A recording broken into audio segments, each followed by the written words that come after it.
ਅਸੀਂ ਬਿਲਕੁਲ ਆਖਰੀ ਸਮੇਂ ਦੇ ਵਿੱਚ ਰਹਿ ਰਹੇ। ਆਓ ਅਸੀਂ ਪੜਾਂਗੇ ਜ਼ਕਰੀਆ ਦੀ ਕਿਤਾਬ ਪਾਸਟਰ ਲਾਰੈਂਸ ਦੇ ਨਾਲ।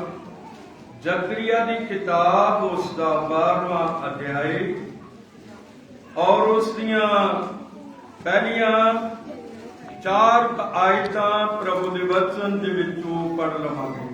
ਪਹਿਲੀਆਂ 4 ਆਇਤਾਂ। ਇਸਰਾਏਲ ਦੇ ਵਿਖੇ ਯਹੋਵਾ ਦਾ ਵਚਨ, ਯਹੋਵਾ ਦਾ ਵਾਕ, ਜਿਹੜਾ ਆਕਾਸ਼ ਨੂੰ ਤਾਣਦਾ ਹਾਂਜੀ ਅਤੇ ਧਰਤੀ ਦੀ ਨੀਂਹ ਰੱਖਦਾ ਤੇ ਧਰਤੀ ਦੀ ਨੀਂਹ ਰੱਖਦਾ ਹੈ ਅਤੇ ਆਦਮੀ ਦਾ ਆਤਮਾ ਉਸ ਵਿੱਚ ਰੱਖਦਾ ਹੈ। ਵੇਖ, ਮੈਂ ਯਰੂਸ਼ਲਮ ਨੂੰ ਆਲੇ ਦੁਆਲੇ ਦੇ ਸਾਰੇ ਲੋਕਾਂ ਲਈ ਲੁੜਕਣ ਦਾ ਕਟੋਰਾ ਠਹਿਰਾਉਂਦਾ ਹਾਂ। ਨਾਲੇ ਇਹ ਯਹੂਦਾ ਦੇ ਵਿਰੁੱਧ ਨਹੀਂ ਹੋਵੇਗਾ ਜਦ ਯਰੂਸ਼ਲਮ ਦੇ ਵਿਰੁੱਧ ਘੇਰਾ ਪਾਇਆ ਜਾਵੇਗਾ। ਮੈਂ ਉਸ ਦਿਨ ਯਰੂਸ਼ਲਮ ਨੂੰ ਸਾਰਿਆਂ ਲੋਕਾਂ ਲਈ ਇੱਕ ਭਾਰੀ ਪੱਥਰ ਕਰਾਵਾਂਗਾ। ਸਾਰੇ ਉਸ ਦੇ ਚੁੱਕਣ ਵਾਲੇ ਪੱਥਰ ਕੀਤੇ ਜਾਣਗੇ ਅਤੇ ਧਰਤੀ ਦੀਆਂ ਸਾਰੀਆਂ ਕੌਮਾਂ ਉਸ ਦੇ ਵਿਰੁੱਧ ਇਕੱਠੀਆਂ ਹੋਣਗੀਆਂ। ਖੁਦਾਵੰਦ ਬਹੁਤ ਵੱਡੀ ਬਰਕਤ ਦੇਵੇ। ਬੜੇ ਆਦਰ ਨਾਲ ਅਸੀਂ ਪ੍ਰਭੂ ਦੇ ਵਚਨ ਨੂੰ ਸੁਣਨ ਦੇ ਲਈ ਬੈਠੇ ਹਾਂ। ਆ ਸਭ ਦਾ ਆਉਣ ਦਾ ਸਵਾਗਤ ਹੈ। ਸਭ ਭਰਾਵਾਂ ਦਾ, ਭੈਣਾਂ ਦਾ, ਬਜ਼ੁਰਗਾਂ ਦਾ, ਬੱਚਿਆਂ ਦਾ ਦਿਲ ਤੋਂ ਸਵਾਗਤ ਕਰਦੇ ਹਾਂ। ਸਭਨਾਂ ਨੂੰ ਕਿਉਂਕਿ ਤੁਸੀਂ ਜਿਉਂ ਗਰਮੀ ਆਉਣੀ ਹੈ ਤੁਹਾਡੀ ਬਹੁਤ ਕੁਰਬਾਨੀ ਹੋਵੇਗੀ। ਆਪਣੇ ਘਰਾਂ ਨੂੰ ਛੱਡਣਾ, ਕੰਮਾਂ ਨੂੰ ਛੱਡਣਾ ਔਰ ਪੈਸੇ ਖਰਚ ਕੇ ਆਉਣੇ, ਪੈਸੇ ਖਰਚ ਕੇ ਜਾਣਾ। ਔਰ ਇਹ ਕਾਹਦੇ ਲਈ? ਹੱਥ ਉਠਾਵਾਂਗੇ ਵਚਨ ਦੇ ਸੁਣ ਲਈ, ਕਿਉਂਕਿ ਤੁਹਾਡੇ ਦਿਲਾਂ ਦੇ ਅੰਦਰ ਪ੍ਰਭੂ ਦੇ ਵਚਨ ਨੂੰ ਸੁਣਨ ਦੇ ਲਈ ਬੜੀ ਭੁੱਖ ਪਿਆਸ ਹੈ। ਮੈਂ ਥੋੜੀ ਭੁੱਖ ਪਿਆਸ ਨਹੀਂ ਆਖਾਂਗਾ, ਮੈਂ ਹੱਥ ਉਠਾ ਕੇ ਕਹਿੰਦਾ ਬੜੀ ਭੁੱਖ ਪਿਆਸ ਹੈ। ਕਾਹਦੀ? ਖੁਦਾ ਦੇ ਜਿਉਂਦੇ ਵਚਨ ਨੂੰ ਸੁਣਨ ਦੀ ਬਹੁਤ ਭੁੱਖ ਪਿਆਸ ਤੁਹਾਡੇ ਅੰਦਰ ਪਾਈ ਜਾਂਦੀ। ਮੈਂ ਵੀ ਦੱਸਣਾ ਚਾਹੁੰਦਾ ਹਾਂ ਕਿ ਬਹੁਤ ਸਾਰੇ ਚਰਚ ਨੇ ਜਿਨ੍ਹਾਂ ਕੋਲ ਕੋਈ ਸੰਦੇਸ਼ ਹੈ ਨਹੀਂ। ਨਾ ਸਮੇਂ ਦਾ ਸੰਦੇਸ਼ ਹੈ, ਨਾ ਸਮੇਂ ਦੀ ਕਦਰ ਹੈ ਔਰ ਨਾ ਉਹਨਾਂ ਕੋਲ ਵਿਚਾਰਾਂ ਕੋਲ ਕੁਝ ਵੀ ਹੈ। ਹੁਣ ਮੈਂ ਸਭਨਾਂ ਦਾ ਧਿਆਨ ਰੱਖਣਾ ਹੈ, ਭਾਵੇਂ ਮੈਂ ਬੁੱਢਾ ਹਾਂ, ਪਰ ਮੈਂ ਦੂਰ ਤੱਕ ਵੇਖਾਂਗਾ ਔਰ ਸੁਣਨ ਵਾਲਿਆਂ ਨੂੰ ਵੇਖਾਂਗਾ। ਹਾਲੇਲੂਇਆ। ਕਿਹਨਾਂ ਨੂੰ? ਵਚਨ ਨੂੰ ਸੁਣਨ ਵਾਲਿਆਂ ਨੂੰ ਵੇਖਾਂਗਾ ਔਰ ਉਹਨਾਂ ਨੂੰ ਵੀ ਵੇਖਾਂਗਾ ਜਿਹੜੇ ਕੀ ਕਰਦੇ ਨੇ, ਗੱਲਾਂ ਕਰਦੇ ਨੇ। ਤੇ ਮੈਂ ਬੇਨਤੀ ਕਰਦਾ ਕਿ ਜਿਹੜੇ ਬੱਚੇ ਦੌੜ ਦੌੜ ਕੇ ਬਾਹਰ ਨੂੰ ਜਾਂਦੇ ਨੇ, ਉਹਨਾਂ ਦੀ ਜ਼ਿੰਮੇਵਾਰੀ ਅਸਲ ਵਿੱਚ ਮਾਂ-ਬਾਪ ਦੇ ਕੋਲ ਹੈ। ਔਰ ਕਿਉਂਕਿ ਇਧਰ ਨੂੰ ਦੌੜੇ ਜਾਂਦੇ ਨੇ, ਉਧਰ ਨੂੰ ਦੌੜੇ ਜਾਂਦੇ, ਜਿੱਤੀ ਲੋੜ ਹੈ। ਔਰ ਇਹਦੇ ਲਈ ਤੁਹਾਨੂੰ ਆਪਣੇ ਬੱਚਿਆਂ ਦਾ ਫਿਕਰ ਰੱਖਣਾ ਚਾਹੀਦਾ ਹੈ, ਉਹਨਾਂ ਨੂੰ ਅੰਦਰ ਲੈ ਕੇ ਆ ਜਾਣਾ ਚਾਹੀਦਾ ਹੈ। ਖੈਰ, ਪ੍ਰਭੂ ਬਹੁਤ ਵੱਡੀ ਬਰਕਤ ਦੇਵੇ। ਇਹ ਜ਼ਕਰੀਆ, ਹੋਸ਼ਿਆ ਤੇ ਯਸ਼ਾਇਆ ਇੱਕ ਸਮੇਂ ਦੇ ਨਬੀ ਨੇ। ਇਹ ਯਿਸੂ ਮਸੀਹ ਤੋਂ 700 ਸਾਲ ਪਹਿਲੇ ਦੇ ਨਬੀ ਨੇ। ਯਸ਼ਾਇਆ, ਹੋਸ਼ਿਆ ਔਰ ਜ਼ਕਰੀਆ। ਔਰ ਇਸ ਕਰਕੇ ਇਹਨਾਂ ਚ ਮੀਕਾ ਵੀ ਆਉਂਦਾ ਹੈ। ਇੱਕ ਗਰੁੱਪ ਸੀ ਜਿਹਦੇ ਉੱਪਰ ਖੁਦਾ ਦਾ ਮਸਾ ਆਉਂਦਾ ਸੀ। ਔਰ ਜਦੋਂ ਅਸੀਂ ਅੱਜ ਜ਼ਕਰੀਆ ਨੂੰ ਪੁੱਛ ਰਹੇ ਹਾਂ ਤੇ ਜ਼ਕਰੀਆ ਦੱਸ ਰਿਹਾ ਹੈ, ਉਹ ਲਿਖਤ ਕਹਿ ਰਹੀ ਹੈ ਜਿਹੜੀ ਪਵਿੱਤਰ ਆਤਮਾ ਦੇ ਦੁਆਰਾ ਜ਼ਕਰੀਆ ਦੇ ਮੂੰਹ ਚੋਂ ਨਿਕਲੀ ਹੈ। ਇਸਰਾਈਲ ਦੇ ਵਿਖੇ ਯਹੋਵਾ ਦਾ ਬਚਨ, ਯਹੋਵਾ ਦਾ ਵਾਕ ਹੈ, ਜਿਹੜਾ ਆਕਾਸ਼ ਨੂੰ ਤਾਣਦਾ ਅਤੇ ਧਰਤੀ ਦੀ ਨੀਂਹ ਰੱਖਦਾ ਅਤੇ ਆਦਮੀ ਦਾ ਆਤਮਾ ਉਹਦੇ ਵਿੱਚ ਰਚਦਾ ਹੈ। ਬੜਾ ਕੁਝ ਦੋ ਤਿੰਨਾਂ ਗੱਲਾਂ ਵਿੱਚ ਕਹਿ ਦਿੱਤਾ ਹੈ। ਔਰ ਪਹਿਲੀ ਗੱਲ ਉਸਨੇ ਕਹੀ ਹੈ ਕਿ ਯਹੋਵਾ ਦਾ ਬਚਨ ਹੈ। ਹਾਲੇਲੂਇਆ। ਇਹ ਪਾਸਟਰ ਦੀ ਲਿਖਤ ਨਹੀਂ ਹੈ, ਇਸ ਕਲੀਸਿਆ ਦੀ ਲਿਖਤ ਨਹੀਂ ਹੈ। ਤਾਲੀਆਂ ਵਜਾਓ, ਇਹ ਪਵਿੱਤਰ ਆਤਮਾ ਦੀ ਲਿਖਤ ਹੈ। ਔਰ ਇਹ ਲਿਖਤ ਜਦੋਂ ਨਬੀ ਦੇ ਉੱਤੇ ਆਉਂਦੀ ਆ ਤੇ ਨਬੀ ਉਹਨੂੰ ਕਲਮ ਚੁੱਕ ਕੇ ਲਿਖ ਦਿੰਦਾ ਹੈ। ਔਰ ਅਸੀਂ ਦੇਖਦੇ ਹਾਂ ਇਹ ਲਿਖਤ ਕਿਹਦੇ ਲਈ ਲਿਖੀ ਗਈ ਆ। ਹੱਥ ਉਠਾ ਕੇ ਆਖੋ, ਇਹ ਸਾਡੇ ਸਮੇਂ ਲਈ ਲਿਖੀ ਗਈ ਆ ਔਰ ਸਾਡੇ ਲਈ ਲਿਖੀ ਗਈ ਆ। ਪ੍ਰਭੂ ਬਹੁਤ ਵੱਡੀ ਬਰਕਤ ਦੇਵੇ। ਬੜਾ ਜ਼ਰੂਰੀ ਹੈ ਕਿ ਅਸੀਂ ਅੱਜ ਦਾ ਸੰਦੇਸ਼ ਸੁਣ ਸਕੀਏ। ਬੜਾ ਹੀ ਜ਼ਰੂਰੀ ਹੈ। ਔਰ ਜੇ ਤੁਸੀਂ ਇਸ ਪੁਰਬਟ ਵੱਲ ਵੇਖੋਗੇ, ਤੁਹਾਡੇ ਕੰਨ ਵੀ ਲੱਗਣਗੇ ਵਚਨ ਵੱਲ, ਅੱਖਾਂ ਵੀ ਜਿਹੜੀਆਂ ਨੇ ਉਹ ਸੇਵਕ ਵੱਲ ਹੋਣਗੀਆਂ। ਤੋ ਲਿਖਿਆ ਹੈ ਕੂਚ 15:26 ਦੇ ਅੰਦਰ, ਜੇ ਤੁਸੀਂ ਮੇਰੀ ਆਵਾਜ਼ ਰੀਝ ਨਾਲ ਸੁਣੋਗੇ ਤੇ ਜਿਹੜੀਆਂ ਬਿਮਾਰੀਆਂ ਮੈਂ ਮਿਛਰੀਆਂ ਤੇ ਪਾਈਆਂ ਨੇ ਉਹ ਤੁਹਾਡੇ ਉੱਤੇ ਨਹੀਂ ਪਾਵਾਂਗਾ। ਮੈਂ ਤੁਹਾਨੂੰ ਨਰੋਇਆ ਕਰਨ ਵਾਲਾ ਖੁਦਾ। ਹਾਲੇਲੂਇਆ। ਸਮਾਂ ਹੈ ਜੇ ਅਸੀਂ ਸਫ਼ਰ ਕੀਤੇ ਨੇ ਤੇ ਤੁਸੀਂ ਇਸ ਵਚਨ ਲਈ ਕੀਤੇ। ਔਰ ਜੇ ਤੁਸੀਂ ਘਰ ਦਾ ਦਰਵਾਜ਼ਾ ਬੰਦ ਕਰਕੇ ਆਏ ਹੋ ਤੇ ਇਸ ਵਚਨ ਲਈ ਕਰਕੇ ਆਏ। ਹਾਲੇਲੂਇਆ। ਜੇ ਤੁਸੀਂ ਮਤਲਬ ਆਪਣੇ ਮੋਟਰਸਾਈਕਲਾਂ ਵਿੱਚ ਤੇਲ ਪਾਏ ਨੇ ਤੇ ਕਾਹਦੇ ਲਈ? ਤਾਲੀਆਂ ਵਜਾਓ ਇਸ ਵਚਨ ਦੀ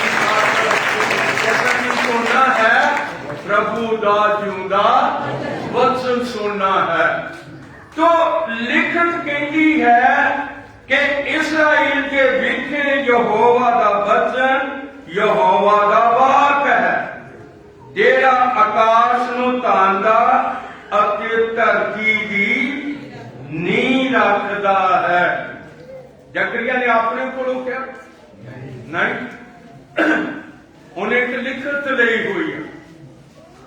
ਉਹਦੇ ਕੋਲ ਇੱਕ ਲਿਖਤ ਆ, ਖੁਦਾ ਦੇ ਆਤਮਾ ਦੁਆਰਾ ਲਿਖੀ ਹੋਈ ਇੱਕ ਲਿਖਤ ਹੈ। ਆਓ ਅਸੀਂ ਉਤਪਤੀ ਪਹਿਲੇ ਬਾਬ ਦੀ ਪਹਿਲੀ ਆਇਤ ਵੱਲ ਜਾਵਾਂਗੇ, ਕਿਉਂਕਿ ਇਹ ਲਿਖਤ ਉੱਥੇ ਤੁਹਾਨੂੰ ਮਿਲਦੀ ਹੈ। ਔਰ ਜਦੋਂ ਉੱਥੇ ਮਿਲਦੀ ਆ ਤੇ ਅੱਜ ਜ਼ਕਰੀਆ ਵਿੱਚ ਵੀ ਸਾਨੂੰ ਮਿਲ ਰਹੀ ਹੈ। ਪੜਾਂਗੇ। ਆਦ ਵਿੱਚ ਪਰਮੇਸ਼ਰ ਨੇ ਆਕਾਸ਼ ਤੇ ਧਰਤੀ ਨੂੰ ਉਤਪੰਨ ਕੀਤਾ। ਹਾਲੇਲੂਇਆ। ਜ਼ਕਰੀਆ ਕੀ ਕਹਿੰਦਾ ਹੈ? ਉਹ ਕਹਿੰਦਾ ਯਹੋਵਾ ਦਾ ਬਚਨ, ਯਹੋਵਾ ਦਾ ਵਾਕ ਹੈ, ਜਿਹੜਾ ਆਕਾਸ਼ ਅਤੇ ਧਰਤੀ, ਆਕਾਸ਼ ਨੂੰ ਤਾਣਦਾ ਤੇ ਧਰਤੀ ਦੀ ਨੀਂਹ ਰੱਖਦਾ। ਔਰ ਲਿਖਿਆ ਆਦਮੀ ਦਾ ਆਤਮਾ ਉਹਦੇ ਵਿੱਚ ਰਚਦਾ ਹੈ। ਹੁਣ ਇੱਥੇ ਤੁਸੀਂ ਦੋ ਜਾਣੇ ਬੈਠੇ ਹੋਏ ਹੋ, ਦੋ ਜਾਣੇ, ਮੈਂ ਵੀ ਦੋ ਜਾਣੇ, ਤੁਸੀਂ ਵੀ ਦੋ ਦੋ ਜਾਣੇ ਜੀ, ਭੈਣਾਂ ਬੀਬੀਆਂ ਵੀ ਦੋ ਦੋ ਜਾਣੀਆਂ ਨੇ। ਕਿਉਂ? ਇੱਕ ਤੁਹਾਡੇ ਅੰਦਰ ਆਤਮਾ ਹੈ ਤੇ ਆਤਮਾ ਦੇ ਦੁਆਲੇ ਸਰੀਰ ਹੈ। ਹਾਲੇਲੂਇਆ। ਇਹ ਆਤਮਾ ਅੰਦਰ ਹੈਗਾ ਤੇ ਸਰੀਰ ਬੋਲੇਗਾ। ਔਰ ਜੇ ਆਤਮਾ ਅੰਦਰ ਹੈ ਨਹੀਂ ਤੇ ਤੁਹਾਡਾ ਮੂੰਹ ਕਦੇ ਵੀ ਬੋਲ ਨਹੀਂ ਸਕਦਾ ਤੇ ਨਾ ਕੰਨ ਸੁਣ ਸਕਦੇ ਨੇ ਤੇ ਨਾ ਤੁਹਾਡੀਆਂ ਅੱਖਾਂ ਵੇਖ ਸਕਦੀਆਂ ਨੇ। ਖੁਦਾ ਪਹਿਲਾਂ ਆਤਮਾ ਨੂੰ ਰਚਦਾ ਹੈ, ਆਦਮੀ ਦੇ ਆਤਮਾ ਨੂੰ ਪਹਿਲਾਂ ਰਚਦਾ ਹੈ ਔਰ ਆਦਮੀ ਦਾ ਆਤਮਾ ਉਹਦੇ ਵਿੱਚ ਰਚਦਾ ਹੈ। ਔਰ ਹੁਣ ਉਹ ਅੱਜ ਦੇ ਸੰਦੇਸ਼ ਦੇ ਉੱਤੇ ਆ ਰਿਹਾ ਹੈ ਔਰ ਕਹਿ ਰਿਹਾ ਹੈ, ਵੇਖ ਮੈਂ ਯਰੂਸ਼ਲਮ ਨੂੰ ਆਲੇ ਦੁਆਲੇ ਦੇ ਸਾਰੇ ਲੋਕਾਂ ਲਈ ਲੁੜਕਣ ਦਾ ਕਟੋਰਾ ਲੁੜਕਣ ਦਾ ਕਟੋਰਾ ਠਹਿਰਾਵਾਂਗਾ। ਔਰ ਪਹਿਲਾਂ ਕਟੋਰੇ ਦੀ ਗੱਲ ਕਰਦਾ ਹੈ, ਫਿਰ ਭਾਰੇ ਪੱਥਰ ਦੀ ਗੱਲ ਕਰਦਾ ਹੈ। ਔਰ ਹੁਣ ਇਹ ਯਰੂਸ਼ਲਮ ਜਿਹੜਾ ਹੈ, ਇਹ ਬੜਾ ਭਾਰਾ ਪੱਥਰ ਹੈ, ਇਹ ਚੁੱਕਿਆ ਨਹੀਂ ਜਾਂਦਾ। ਕਿਸੇ ਕੋਲੋਂ ਵੀ ਇਹ ਚੁੱਕਿਆ ਨਹੀਂ ਜਾਂਦਾ। ਮੈਂ ਦੱਸਣਾ ਚਾਹੁੰਦਾ ਕਿ ਇਸ ਕਟੋਰੇ ਨੂੰ ਲੋਕ ਚੁੱਕਣ ਦਾ ਯਤਨ ਕਰਦੇ ਨੇ ਵੀ ਅਸੀਂ ਚੁੱਕ ਲਈਏ, ਪਰ ਉਹਨਾਂ ਦੇ ਕੋਲ ਚੁੱਕਣ ਦੀ ਜ਼ਰੂਰਤ ਨਹੀਂ ਪੈਂਦੀ, ਉਹ ਪਿੱਛੇ ਡਿੱਗ ਜਾਂਦੇ। ਹਾਲੇਲੂਇਆ। ਕਿਉਂ ਇਸ ਤਰ੍ਹਾਂ ਹੁੰਦਾ ਹੈ? ਕਿਉਂਕਿ ਖੁਦਾ ਨੇ ਇਸਰਾਇਲ ਨੂੰ ਆਪਣੇ ਉਹਦੇ ਦੇਸ਼ ਵਿੱਚ ਆਂਦਾ ਹੋਇਆ।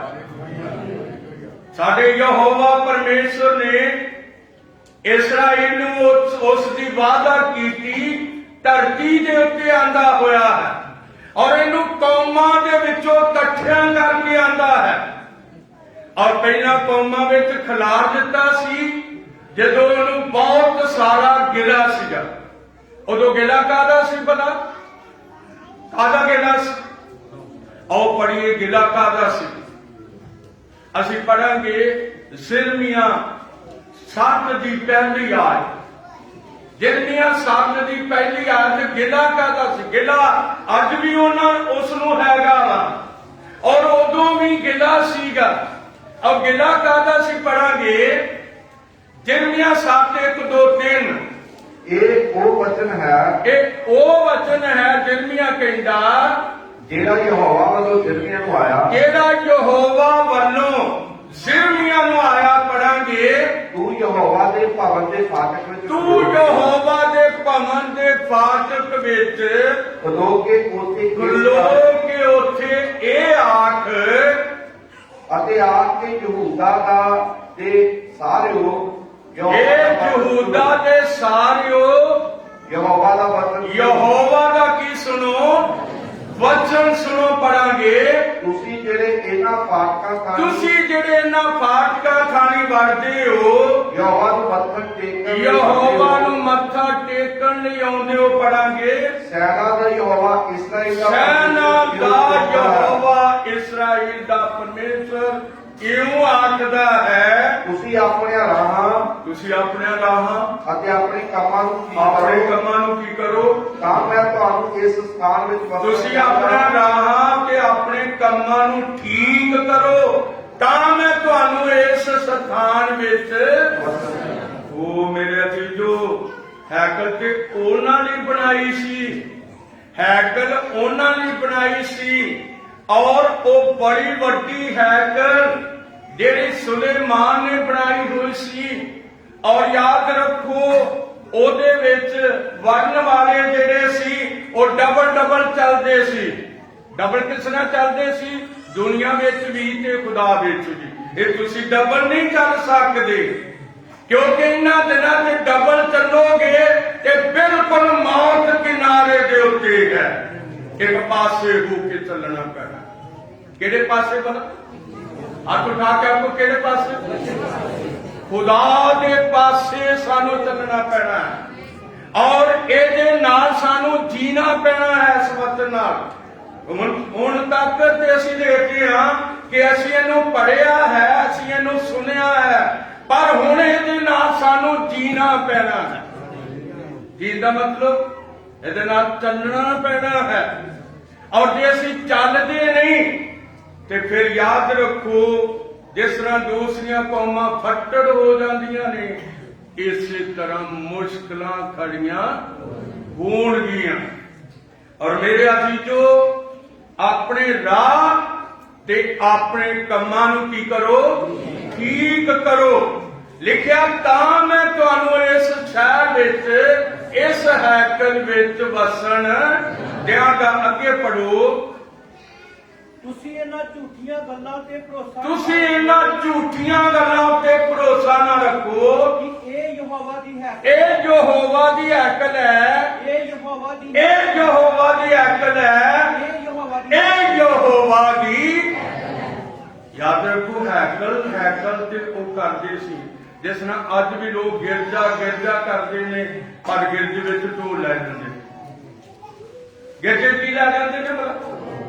ਹੱਥ ਠੋ ਕੀ ਲੈ ਜਾਂਦੇ? ਢੋਲ ਲੈ ਜਾਂਦੇ।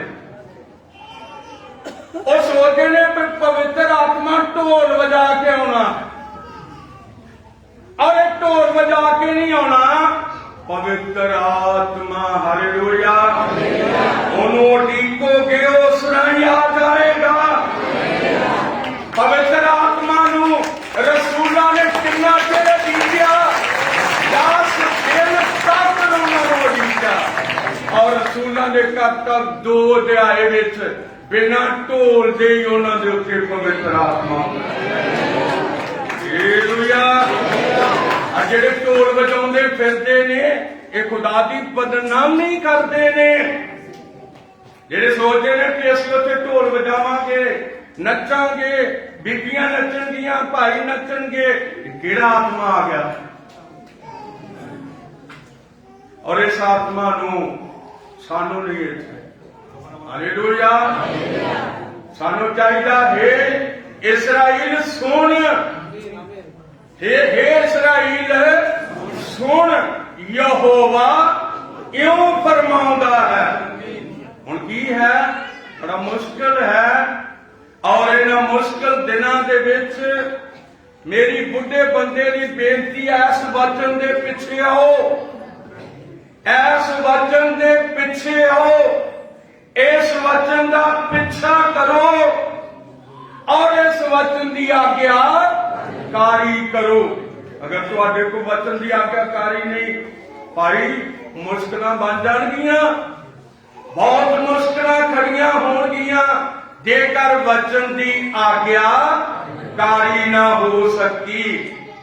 ਹਾਲੇਲੂਇਆ। ਇਸ ਕਰਕੇ ਅਸੀਂ ਦੇਖਦੇ ਹਾਂ ਕਿ ਜ਼ਕਰੀਆ ਦੇ ਵਿੱਚੋਂ ਦੀ ਯਹੋਵਾ ਕਹਿ ਰਿਹਾ ਹੈ, ਮੈਂ ਯਰੂਸ਼ਲਮ ਨੂੰ ਲੁੜਕਣ ਵਾਲਾ ਕਟੋਰਾ ਬਣਾ ਦਵਾਂਗਾ, ਔਰ ਉਹ ਇੱਧਰ ਨੂੰ ਹੋਵੇਗਾ, ਲੋਕ ਆਖਣਗੇ ਗਿਆ, ਉਹ ਫਿਰ ਸਿੱਧਾ ਹੋ। ਹਾਲੇਲੂਇਆ।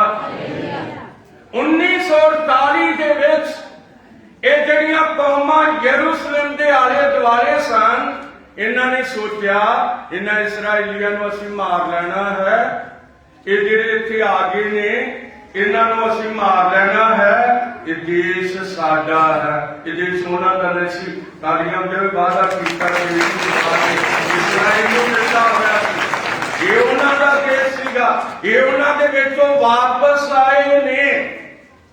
ਉਹ ਕਿੱਥੇ ਆ ਗਏ ਨੇ? ਉਸ ਵਾਅਦਾ ਕੀਤੇ ਹੋਏ ਦੇਸ਼ ਵਿੱਚ ਆਏ ਨੇ। ਆਓ ਪੜਾਂਗੇ ਕਿਸ ਤਰ੍ਹਾਂ ਆਪਣੇ ਦੇਸ਼ ਵਿੱਚ ਆ ਗਏ ਨੇ। ਪੜਾਂਗੇ ਯਸ਼ਾਇਆ 49:17। ਯਸ਼ਾਇਆ 49:17 ਨੂੰ ਅਸੀਂ ਪ੍ਰਭੂ ਦੇ ਵਚਨ ਦੇ ਵਿੱਚੋਂ ਪੜਾਂਗੇ। ਉਹ ਆਪਣੇ ਦੇਸ਼ ਵਿੱਚ ਆਏ ਨੇ। ਹਾਲੇਲੂਇਆ। ਭਲਾ ਤੀਵੀਂ ਆਪਣੇ ਦੁੱਧ ਚੁੰਗਦੇ ਬੱਚੇ ਨੂੰ 15 ਤੋਂ ਸ਼ੁਰੂ ਕਰ ਦਿੱਤਾ, ਠੀਕ ਆ। ਭਲਾ ਤੀਵੀਂ ਆਪਣੇ ਦੁੱਧ ਚੁੰਗਦੇ ਬੱਚੇ ਨੂੰ ਭੁਲਾ ਸਕਦੀ ਹੈ? ਕਈਓ ਆਪਣੇ ਢਿੱਡ ਦੇ ਬਾਲ ਉੱਤੇ ਕਈਓ ਆਪਣੇ ਢਿੱਡ ਦੇ ਬਾਲ ਉੱਤੇ ਰਹਿਮ ਨਾ ਕਰੇ। ਇਹ ਭਾਵੇਂ ਭੁੱਲ ਜਾਣ, ਇਹ ਭਾਵੇਂ ਭੁੱਲ ਜਾਣ ਤੇ ਭੁੱਲ ਜਾਣ, ਪਰ ਮੈਂ ਤੈਨੂੰ ਨਹੀਂ ਭੁੱਲਾਂਗਾ। ਮੈਂ ਤੈਨੂੰ ਕਿੰਨੂੰ? ਇਸਰਾਇਲ, ਮੈਂ ਤੈਨੂੰ ਨਹੀਂ ਭੁੱਲਾਂਗਾ। ਗੱਲ ਔਰਤ ਦੀ ਨਹੀਂ ਗੀ, ਗੱਲ ਇਸਰਾਇਲ ਦੀ ਹੈ। ਔਰ ਔਰਤ ਦਾ ਜੋ ਤਮਸੀਲ ਦਿੱਤੀ ਹੈ ਕਿ ਭਾਵੇਂ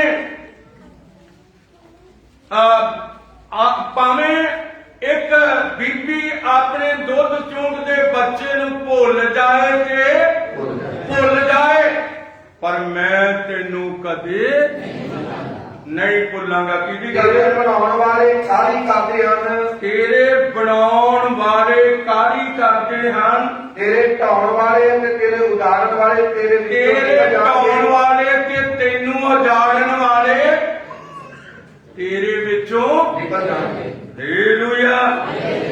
ਕੀ ਭਲਾ ਉਹ ਨਿਕਲ ਨਹੀਂ ਗਏ? ਉਹ ਨਿਕਲ ਗਏ। ਔਰ ਜਦੋਂ ਲੜਾਈ ਹੁੰਦੀ ਆ ਤੇ ਫਿਰ ਅਸੀਂ ਦੇਖਦੇ ਆ ਉਹ ਇਕੱਠੇ ਹੋ ਜਾਂਦੇ ਨੇ। 1 2 3 4 5 6 7 ਮੁਲਕ ਨੂੰ ਇਕੱਠੇ ਪੈ ਜਾਂਦੇ। ਕਿਹਨੂੰ ਮਲਾ? ਇਸਰਾਇਲ ਨੂੰ ਪੈ ਜਾਂਦੇ ਨੇ, ਇਕੱਠੇ ਹੀ ਪੈ ਜਾਂਦੇ ਚਾਰ ਚਫੇਰੋਂ। ਫਿਰ ਕੀ ਖਾਂਦੇ ਨੇ ਬੋਲ ਅਤੁਨਾ ਕੁਮਾਰ, ਕਿਉਂਕਿ ਇਹ ਦੇਸ਼ ਉਹਨਾਂ ਦਾ ਨਹੀਂ ਹੈ। ਇਹ ਦੇਸ਼ ਜਦੋਂ ਉਹਨਾਂ ਨੂੰ ਮਿਸਰ ਚੋਂ ਕੱਢਿਆ ਸੀ ਉਦੋਂ ਖੁਦਾ ਨੇ ਵਾਅਦਾ ਕੀਤਾ ਸੀ ਕਿ ਮੈਂ ਤੁਹਾਨੂੰ ਇੱਕ ਦੇਸ਼ ਦਿਆਂਗਾ। ਹਾਲੇਲੂਇਆ। ਵਾਅਦਾ ਕੀਤੇ ਹੋਏ ਦੇਸ਼ ਵਿੱਚ ਤੁਹਾਨੂੰ ਵਸਾਵਾਂਗਾ। ਉਹਨਾਂ ਲਈ ਦੇਸ਼ ਦਾ ਵਾਅਦਾ ਹੈ, ਤੁਹਾਡੇ ਲਈ ਕਿਹੜਾ? ਵੇਖਾ ਜਿਨ੍ਹਾਂ ਨੇ ਸਮਝਿਆ ਵਚਨ ਨੂੰ ਉਹਨਾਂ ਨੇ ਹੱਥ ਖੜਾ ਕਰਨਾ। ਤੁਹਾਡੇ ਨਾਲ ਵਾਅਦਾ ਕੀ ਹੈ? ਮੈਂ ਜਾਣਦਾ ਹਾਂ ਕਿ ਤੁਹਾਡੇ ਲਈ ਜਗ੍ਹਾ ਤਿਆਰ ਕਰਦਾ ਹਾਂ। ਮੈਂ ਆਵਾਂਗਾ ਤੇ ਫਿਰ ਤੁਹਾਨੂੰ ਆਪਣੇ ਨਾਲ ਲੈ ਜਾਵਾਂਗਾ ਕਿ ਜਿੱਥੇ ਮੈਂ ਹੋਵੇ। ਉਹ ਮੇਰੇ ਅਜੀਜ਼ੋ, ਸਵਰਗ ਦਾ ਵਾਅਦਾ ਤੁਹਾਡੇ ਨਾਲ ਹੈ। ਪਰ ਜੇ ਇਸ ਵਚਨ ਨਾਲ ਚੱਲੋਗੇ, ਜੇ ਕਰੋਗੇ ਚਲਾਕੀਆਂ ਤੇ ਫੇਲ ਹੋ ਕੇ ਡਿੱਗ ਜਾਓਗੇ। ਇੱਥੇ ਚਲਾਕੀਆਂ ਨਹੀਂ ਚੱਲਣੀਆਂ, ਇੱਥੇ ਆਗਿਆਕਾਰੀ ਹੋਣੀ ਆ। Hallelujah, hallelujah. ਕੀ ਹੋਣੀ ਆ? ਉਠਾਏ ਜਾਣ ਲਈ ਦੁਲੇ ਦੀ ਆਗਿਆਕਾਰੀ। ਹਾਲੇਲੂਇਆ। ਕੌਣ ਕਰੇਗੀ ਦੁਲੇ ਦੀ ਆਗਿਆਕਾਰੀ? ਤਾਲੀਆਂ ਵਜਾਓ ਤੇ ਦੁਲਹਨ ਹੀ ਕਰੇਗੀ। ਹੋਰ ਕੋਈ ਦੂਜਾ ਦੁਲੇ ਦੀ ਆਗਿਆਕਾਰੀ ਨਹੀਂ ਕਰ ਸਕੇਗਾ। ਦੂਜੇ ਟਾਈਮ ਪਾਸ ਕਰਕੇ ਆਗਿਆਕਾਰੀ ਨਹੀਂ ਕਰਨਾ। ਇਸ ਕਰਕੇ ਟਾਈਮ ਪਾਸ ਨਹੀਂ, ਵਿਸ਼ਵਾਸ ਨਾ ਹੱਥ ਟੋ ਮੈਂ ਟਾਈਮ ਪਾਸ ਨਹੀਂ, ਮੈਂ ਆਪਣੇ ਪ੍ਰਭੂ ਦੇ ਨਾਲ ਖੜਾ ਹੂੰ। ਔਰ ਯਾਦ ਰੱਖੋ, ਅਸੀਂ ਟਾਈਮ ਪਾਸ ਨਹੀਂ ਕਰ ਰਹੇ। ਇੱਥੇ ਤੁਹਾਡੇ ਕੋਲ ਖੁਦਾ ਦਾ ਜਿਉਂਦਾ ਵਚਨ ਹੈ। ਉਹਦੇ ਬਾਅਦ ਇਹਨੂੰ ਯਾਦ ਕਰੋ, ਉਹਨੇ ਕਿਹਾ ਜਿੱਥੇ 2 ਜਾਂ 3 ਮੇਰੇ ਨਾਮ ਤੇ ਇਕੱਠੇ ਹੋਣਗੇ ਮੈਂ ਉਹਨਾਂ ਦੇ ਦਰਮਿਆਨ ਹੋਵਾਂਗਾ। ਕੱਲ ਇੱਕ ਭੈਣ ਦਾ ਫੋਨ ਮੈਨੂੰ ਆ ਰਿਹਾ ਸੀ, ਉਹ ਕਹਿ ਰਹੀ ਅਸੀਂ ਤੋਂ ਜੁੜ ਗਏ। ਕਹਿੰਦੇ ਸਾਡਾ ਚਰਚ ਨਹੀਂ ਲੱਗਦਾ। ਕਿਹੜਾ ਚਰਚ ਨਹੀਂ ਲੱਗਦਾ? ਕਹਿੰਦੇ ਬਟਾਲਾ ਚਰਚ ਨਹੀਂ ਲੱਗਦਾ। ਬਟਾਲਾ ਚਰਚ ਨਹੀਂ ਲੱਗਦਾ। ਔਰ ਯਾਦ ਰੱਖੋ, ਮਹਾਨ ਸੱਦੇ ਵਿੱਚ ਗਏ, ਉੱਥੇ ਵੀ ਨਹੀਂ ਟਿਕੇ।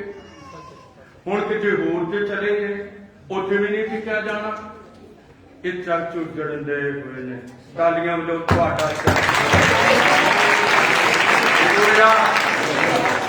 ਅਸੀਂ ਮਨੁੱਖਾਂ ਦੇ ਪਿੱਛੇ ਨਹੀਂ ਦੌੜਨਾ, ਕਿਸੇ ਮਨੁੱਖ ਦੇ ਪਿੱਛੇ ਨਹੀਂ ਦੌੜਨਾ। ਦੌੜਾਂਗੇ ਤੇ ਖੁਦਾ ਦੇ ਜਿਉਂਦੇ ਵਚਨ ਦੇ ਨਾਲ ਦੌੜਾਂਗੇ। ਹਾਲੇਲੂਇਆ। ਮਨੁੱਖ ਅੱਜ ਹੈਗੇ ਆ, ਮੈਂ ਅੱਜ ਹੈਗਾ ਤੇ ਕੱਲ ਨਹੀਂ ਹੋਵਾਂਗਾ, ਲੇਕਿਨ ਖੁਦਾ ਦਾ ਵਚਨ ਕੱਲ ਅੱਜ ਤੇ ਜੁਗੋ ਜੁਗ ਇੱਕੋ ਜਿਹਾ ਹੋਵੇਗਾ। ਇਹ ਨਹੀਂ ਬਦਲ ਸਕਦਾ।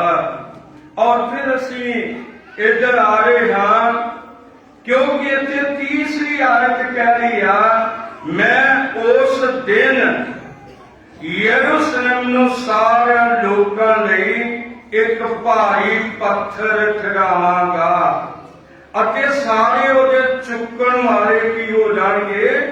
ਫੱਟੜ ਹੋ ਜਾਣਗੇ, ਫੱਟੜ ਕੀਤੇ ਜਾਣਗੇ ਅਤੇ ਧਰਤੀ ਦੀਆਂ ਸਾਰੀਆਂ ਕੌਮਾਂ ਉਹਦੇ ਵਿਰੁੱਧ ਕੀ ਹੋਣਗੀਆਂ?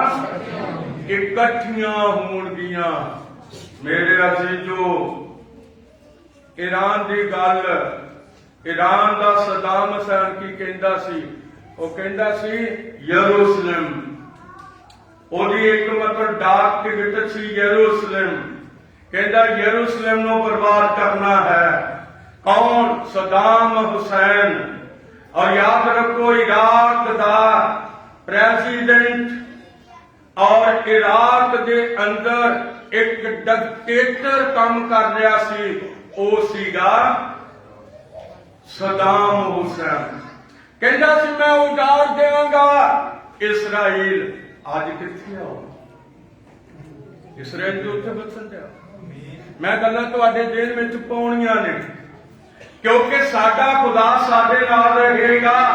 ਜਿਨ੍ਹਾਂ ਨੂੰ ਵਿਸ਼ਵਾਸ ਹੈ ਉਹ ਸਾਡੇ ਨਾਲ ਰਹੇਗਾ ਔਰ ਉਹ ਸਾਡੀ ਮਦਦ ਕਰੇਗਾ। ਔਰ ਮਿਸਰ ਨੇ ਸੋਚਿਆ ਕਿ ਮੈਂ ਇਹਨੂੰ ਮਾਰ ਲਵਾਂਗਾ। ਮਿਸਰ ਨੇ, ਔਰ ਮਿਸਰ ਦਾ ਜਿਹੜਾ ਪ੍ਰੈਜ਼ੀਡੈਂਟ ਸੀ ਉਹ ਕਰਨਲ ਨਾਸਿਰ ਸੀ। ਕਰਨਲ ਨਾਸਰ ਨੇ ਅਰਬ ਗਣਰਾਜ ਬਣਾ ਦਿੱਤਾ ਸੀ। ਅਰਬ ਗਣਰਾਜ ਸਾਰੇ ਇਕੱਠੇ ਹੋ ਜੋ ਇਸਰਾਇਲ ਦੇ ਵਿਰੋਧ ਵਿੱਚ। ਤੋ ਯਾਦ ਰੱਖੋ ਕਿ ਇਹ ਚੱਕਰੀਆ 15 ਦੀ 3 ਠੀਕ ਹੈ? ਆਖੋ ਠੀਕ ਹੈ? ਫਿਰ ਪੜੋ 3 ਨੂੰ, ਫਿਰ ਪੜੋ ਚੱਕਰੀਆ 12:3 ਨੂੰ ਫਿਰ ਪੜਾਂਗੇ। ਮੈਂ ਉਸ ਦਿਨ ਯਰੂਸ਼ਲਮ ਨੂੰ ਸਾਰੇ ਲੋਕਾਂ ਲਈ ਇੱਕ ਭਾਰੀ ਪੱਥਰ ਚੜਾਵਾਂਗਾ। ਸਾਰੇ ਉਹਦੇ ਚੁੱਕਣ ਵਾਲੇ ਫੱਟੜ ਕੀਤੇ ਜਾਣਗੇ ਅਤੇ ਧਰਤੀ ਦੀਆਂ ਸਾਰੀਆਂ ਕੌਮਾਂ ਇੱਕ ਨਹੀਂ, ਸਾਰੀਆਂ ਕੌਮਾਂ ਧਰਤੀ ਦੀਆਂ ਜੀ ਉਸ ਦੇ ਵਿਰੁੱਧ ਇਕੱਠੀਆਂ ਹੋਣਗੀਆਂ। ਉਹਦੇ ਵਿਰੁੱਧ ਕੀ ਹੋਣਗੀਆਂ? ਇਕੱਠੀਆਂ ਹੋਣਗੀਆਂ। ਮੇਰੇ ਅਸੀਂ ਜੋ ਮੈਂ ਦੱਸਣਾ ਚਾਹੁੰਦਾ ਕਿ ਕਿਸ ਤਰ੍ਹਾਂ ਰੂਸ ਇੱਧਰ ਨੂੰ ਆਏਗਾ, ਔਰ ਰੂਸ ਇੱਧਰ ਨੂੰ ਆਏਗਾ। ਯੂਕਰੇਨ ਨੂੰ ਮਤਲਬ ਫਤਹ ਕਰਕੇ ਅੱਗੇ ਰੋਮਾਨੀਆ ਔਰ ਪੋਲੈਂਡ ਹੈ ਉਹਦੇ ਸਾਹਮਣੇ, ਚੈਕੋਸਲੋਵਾਕੀਆ ਹੈ ਉਹਦੇ ਸਾਹਮਣੇ, ਹੰਗਰੀ ਉਹਦੇ ਸਾਹਮਣੇ ਹੈ। ਹੌਲੀ ਹੌਲੀ ਯੂਰਪ ਨੂੰ ਆਏਗਾ ਔਰ ਇਹ ਬਹੁਤ ਬੁਰਾ ਹੋਵੇਗਾ। ਔਰ ਅਸੀਂ ਦੇਖਦੇ ਹਾਂ ਜਿਨ੍ਹਾਂ ਨੇ ਇਸ ਬਾਈਬਲ ਨੂੰ ਨਹੀਂ ਪੜ੍ਹਿਆ, ਜਿਹੜੇ ਇਹਦੇ ਪਿੱਛੇ ਨਹੀਂ ਚੱਲੇ, ਬਾਈਬਲ ਪਈ ਰਹੀ, ਅੰਗੀਠੀ ਤੇ ਬਾਈਬਲ ਪਈ ਰਹੀ, ਪੜ੍ਹ ਨਹੀਂ ਸਕੇ ਉਹਨੂੰ, ਉਹਦੇ ਲਈ ਸਮਾਂ ਨਹੀਂ ਕੱਢ ਸਕੇ। ਆਪਣੇ ਕੰਮਾਂ ਨੂੰ ਦੌੜ ਕੇ ਪੈਂਦੇ ਨੇ, ਨਸ ਕੇ ਪੈਂਦੇ ਆਪਣੇ ਕੰਮਾਂ ਨੂੰ ਵੀ ਅਸੀਂ ਆਪਣੇ ਕੰਮ ਕਰ ਲਈਏ। ਮੈਨੂੰ ਦੱਸੋ ਜਿੱਦਣ ਤੁਸੀਂ ਕੰਮਾਂ ਦੀਆਂ ਪੰਡਾਂ ਬੰਨ ਕੇ ਸਵਰਗ ਨੂੰ ਜਾਓਗੇ, ਹੋਏਗਾ ਇਸ ਤਰ੍ਹਾਂ? ਕਦੇ ਵੀ ਨਹੀਂ ਹੋਏਗਾ। ਤੁਹਾਨੂੰ ਸਭ ਕੁਝ ਮੈਨੂੰ ਤੁਹਾਨੂੰ ਛੱਡ ਕੇ ਇੱਥੋਂ ਜਾਣਾ ਹੋਵੇਗਾ। ਹਾਲੇਲੂਇਆ। ਪਰ ਜਿੰਨਾ ਚਿਰ ਅਸੀਂ ਹੈਗੇ ਆ, ਕੀ ਜੇ ਅਸੀਂ ਜਿੰਨਾ ਚਿਰ ਧਰਤੀ ਦੇ ਉੱਤੇ ਅਸੀਂ ਕੀ ਜੇ ਆ? ਇਸਰਾਇਲ ਆਪਣੇ ਖੁਦਾ ਦਾ ਸੀ ਤੇ ਵਾਅਦਾ ਕੀਤੇ ਦੇਸ਼ ਲਈ ਸੀ। ਅਸੀਂ ਪ੍ਰਭੂ ਯਿਸੂ ਮਸੀਹ ਦੇ ਆ। ਹਾਲੇਲੂਇਆ। ਕਿ ਜਿੰਨਾ ਚਿਰ ਅਸੀਂ ਜਿਉਂਦੇ ਆ ਉਹਦੇ ਨਾਲ ਚੱਲਾਂਗੇ, ਪਿੱਛੇ ਨਹੀਂ ਹਟਾਂਗੇ। ਕਿਉਂਕਿ ਯਿਸੂ ਮਸੀਹ ਨੇ ਕਿਹਾ ਜਿਹੜਾ ਹੱਲ ਦੀ ਜੰਗੀ ਉੱਤੇ ਹੱਥ ਧਰ ਕੇ ਫੇਰ ਪਛਾਣ ਲੈਂਦਾ ਉਹ ਮੇਰੇ ਯੋਗ ਨਹੀਂ ਹੈ। ਪਿੱਛੇ ਨਾ ਮੁੜੋ, ਕਿਉਂਕਿ ਉਹਨੇ ਕਿਹਾ ਮੇਰੇ ਤੋਂ ਵੱਖਰੇ ਹੋ ਕੇ ਤੁਸੀਂ ਕੁਛ ਵੀ ਕਰ ਨਹੀਂ ਸਕਦੇ। ਮੁਸ਼ਕਲਾਂ ਆਈਆਂ ਨੇ, ਨਿਕਲ ਜਾਣਗੀਆਂ। ਤੰਗੀਆਂ ਆਈਆਂ ਨੇ, ਚਲੇ ਜਾਣਗੀਆਂ। ਬਿਮਾਰੀਆਂ ਆਈਆਂ ਨੇ, ਉਹ ਨਿਕਲ ਜਾਣਗੀਆਂ। ਪਰ ਯਿਸੂ ਦੇ ਨਾਲ ਖੜੇ ਰਹੋ। ਹਾਲੇਲੂਇਆ। ਰੱਬ ਤੁਹਾਨੂੰ ਬਹੁਤ ਵੱਡੀ ਬਰਕਤ ਦੇਵੇ। ਮੈਨੂੰ ਪਤਾ ਹੈ ਕਿ ਤੁਹਾਨੂੰ ਕਿੰਨੀ ਤਾੜਨਾ ਮਿਲਦੀ ਹੈ, ਲੇਕਿਨ ਫਿਰ ਵੀ ਤੁਸੀਂ ਪਿਆਰ ਕਰਦੇ ਹੋ ਪ੍ਰਭੂ। ਫਿਰ ਵੀ ਪ੍ਰਭੂ ਨੂੰ ਕੀ ਕਰਦੇ ਹੋ? ਬਹੁਤ ਪਿਆਰ ਕਰਦੇ ਹੋ। ਜਿਉਂ ਵੱਧ ਸਖਤ ਸੰਦੇਸ਼ ਹੋ ਰਹੇ ਨੇ, ਤਿਉਂ ਤੁਸੀਂ ਵੱਧ ਜਾਣੇ ਆ। ਕਿਉਂ? ਅੱਜ ਸਾਨੂੰ ਲੋੜ ਆ। ਹਾਲੇਲੂਇਆ। ਅੱਜ ਸਾਨੂੰ ਲੋੜ ਆ ਕਿ ਖੁਦਾ ਦਾ ਵਚਨ ਸਾਨੂੰ ਝਿੜਕੇ, ਸਾਨੂੰ ਤਾਰੇ ਔਰ ਸਾਨੂੰ ਸੁਧਾਰ ਦੇਵੇ ਤਾਂ ਜੋ ਅਸੀਂ ਸਵਰਗੀ ਘਰ ਵਿੱਚ ਜਾ ਸਕੀਏ। ਸਾਨੂੰ ਇਹਨਾਂ ਗੱਲਾਂ ਦੀ ਜ਼ਰੂਰਤ ਹੈ। ਇਹਨਾਂ ਗੱਲਾਂ ਦੀ ਬਹੁਤ ਜ਼ਰੂਰਤ ਹੈ। ਔਰ ਇੱਥੇ ਲਿਖਿਆ ਹੈ, ਮੈਂ ਚੌਥੀ ਆਇਤ ਵੱਲ ਜਾ ਰਿਹਾ ਹਾਂ ਔਰ ਲਿਖਿਆ ਹੈ ਤੇ ਤੀਸਰੀ ਆਇਤ, ਭਾਰੀ ਪੱਥਰ ਚੜਾਵਾਂਗਾ, ਸਾਰੇ ਉਹਦੇ ਚੁੱਕਣ ਵਾਲੇ ਫੱਟੜ ਕੀਤੇ ਜਾਣਗੇ ਅਤੇ ਧਰਤੀ ਦੀਆਂ ਸਾਰੀਆਂ ਕੌਮਾਂ ਇਕੱਠੀਆਂ ਹੋ ਕੇ ਉਹਦੇ ਵਿਰੁੱਧ ਹੋਣਗੀਆਂ। ਰੂਸ ਆਏਗਾ ਇਸਰਾਇਲ, ਜ਼ਰੂਰ ਆਏਗਾ। ਚੀਨ ਆਏਗਾ, ਜ਼ਰੂਰ ਆਏਗਾ। ਕਿਉਂਕਿ ਲਿਖਤ ਜਿਹੜੀ ਆ ਉਹ ਕੱਟੀ ਜਾ ਨਹੀਂ ਸਕਦੀ। ਪਰ ਮੇਰੇ ਅਜੀਜ਼ੋ, ਤੁਹਾਡਾ ਪ੍ਰਭੂ ਤੁਹਾਨੂੰ ਸੰਭਾਲ ਕੇ ਰੱਖੇ। ਹਾਲੇਲੂਇਆ। ਉਹ ਤੁਹਾਨੂੰ ਹਰ ਤਰ੍ਹਾਂ ਨਾਲ ਸੰਭਾਲੇਗਾ। ਬਸ ਮੈਂ ਤੇ ਤੁਸੀਂ ਵਫਾਦਾਰੀ ਦੀ ਸਾਨੂੰ ਜ਼ਰੂਰਤ ਹੈ ਕਿ ਅਸੀਂ ਆਪਣੇ ਪ੍ਰਭੂ ਨਾਲ ਕੀ ਰਹੀਏ, ਵਫਾਦਾਰ ਰਹੀਏ। ਯਾਦ ਰੱਖੋ, ਕਦੇ ਗਾਂਹ ਕਦੇ ਪਿਛਾਂ ਇਹ ਨਹੀਂ ਕੰਮ ਚੱਲਣਾ। ਭਾਈ ਕਦੇ ਗਾਂਹ ਹੋ ਗਏ, ਕਦੇ ਪਿਛਾਂ ਹੋ ਗਏ, ਇਹ ਕੰਮ ਛੱਡ ਦਿਓ। ਇਹ ਕੰਮ ਨਹੀਂ। ਐਸ ਵਚਨ ਦੇ ਲਈ ਜੀਣਾ ਸਿੱਖੋ। ਕਾਦੇ ਨਾਲ ਜੀਵਾਂਗੇ? ਇਸ ਖੁਦਾ ਦੇ ਜਿਉਂਦੇ ਵਚਨ ਦੇ ਨਾਲ। ਕਿੰਨਾ ਚਿਰ ਜੀਵਾਂਗੇ? ਹਮੇਸ਼ਾ ਦੀ ਜ਼ਿੰਦਗੀ। ਜੇ ਆ ਜ਼ਿੰਦਗੀ ਅਸੀਂ ਪ੍ਰਭੂ ਨੂੰ ਦੇ ਦਵਾਂਗੇ, ਉਹਦੇ ਕੋਲ ਕੀ ਆ? ਹੱਥ ਉਠਾਓ, ਉਹਦੇ ਕੋਲ ਹਮੇਸ਼ਾ ਸਦਾ ਦੀ ਜ਼ਿੰਦਗੀ ਹੈ। ਮੌਤ ਦਾ ਮੂੰਹ ਹੀ ਨਹੀਂ ਕਦੇ ਵੇਖੋਗੇ। ਔਰ ਜਿਹੜੇ ਮਰੇ ਹੋਏ ਨੇ ਉਹ ਸਗੋਂ ਮੁਰਦਿਆਂ ਦੇ ਵਿੱਚੋਂ ਜੀ ਉੱਠਣਗੇ। ਉਹ ਮੁਰਦਿਆਂ ਦੇ ਵਿੱਚੋਂ ਜੀ ਉੱਠਣਗੇ।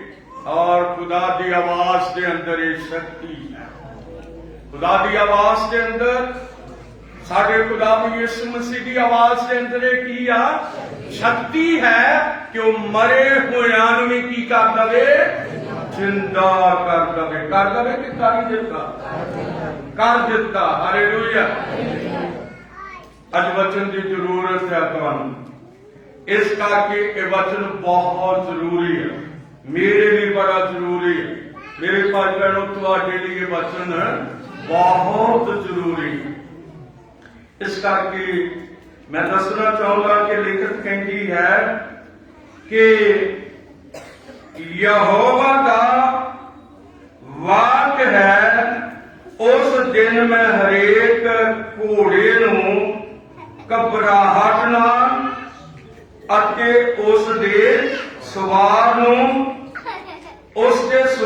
ਨੂੰ ਸ਼ੁਦਾ ਨਾਲ ਮਾਰਾਂਗਾ। ਜਿਸ ਨਾਲ ਸ਼ਦਾਈ ਮੇ ਕਰਦੀ ਇਸ ਤਰ੍ਹਾਂ ਦੁਕਰਨ ਤੇ ਇਸ ਤਰ੍ਹਾਂ ਹੋਇਆ।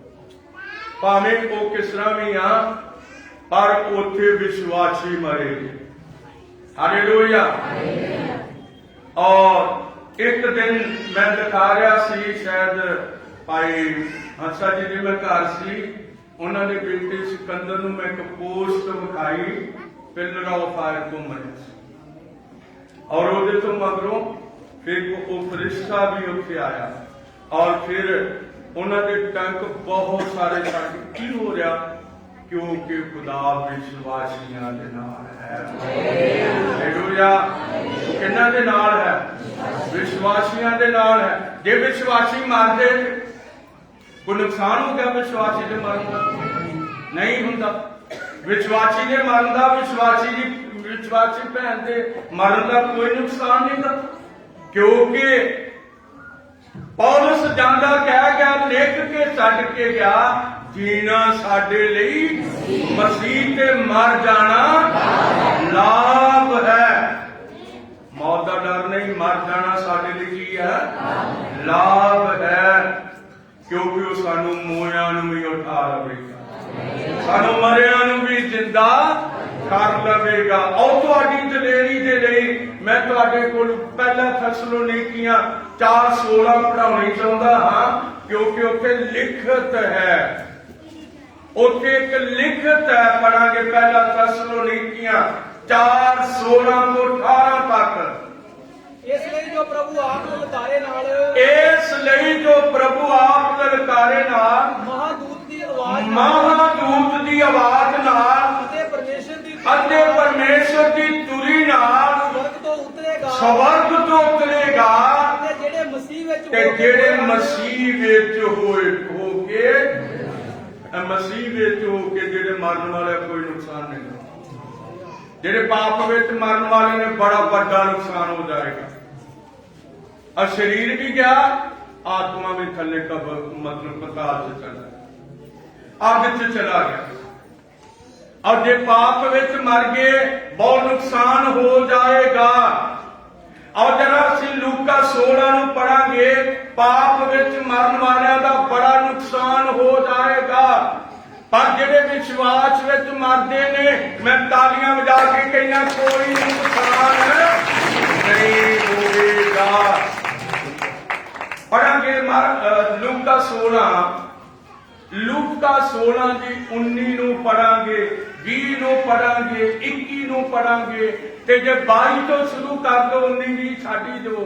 ਅਤੇ ਇਉਂ ਹੋਇਆ ਉਹ ਕੰਗਾਲ ਮਰ ਗਿਆ ਅਤੇ ਦੂਤਾਂ ਨੂੰ ਦੋ ਨੇ, ਇੱਕ ਅਮੀਰ ਆਦਮੀ ਆ ਤੇ ਇੱਕ ਕੰਗਾਲ ਆ। ਕੰਗਾਲ ਵਿਸ਼ਵਾਸੀ ਆ ਤੇ ਅਮੀਰ ਆਦਮੀ ਜਿਹੜਾ, ਇਹਦੇ ਕੋਲ ਵਿਸ਼ਵਾਸ ਹੀ ਨਹੀਂ, ਇਹਦੇ ਕੋਲ ਕੋਈ ਵਿਸ਼ਵਾਸ ਨਹੀਂਗਾ।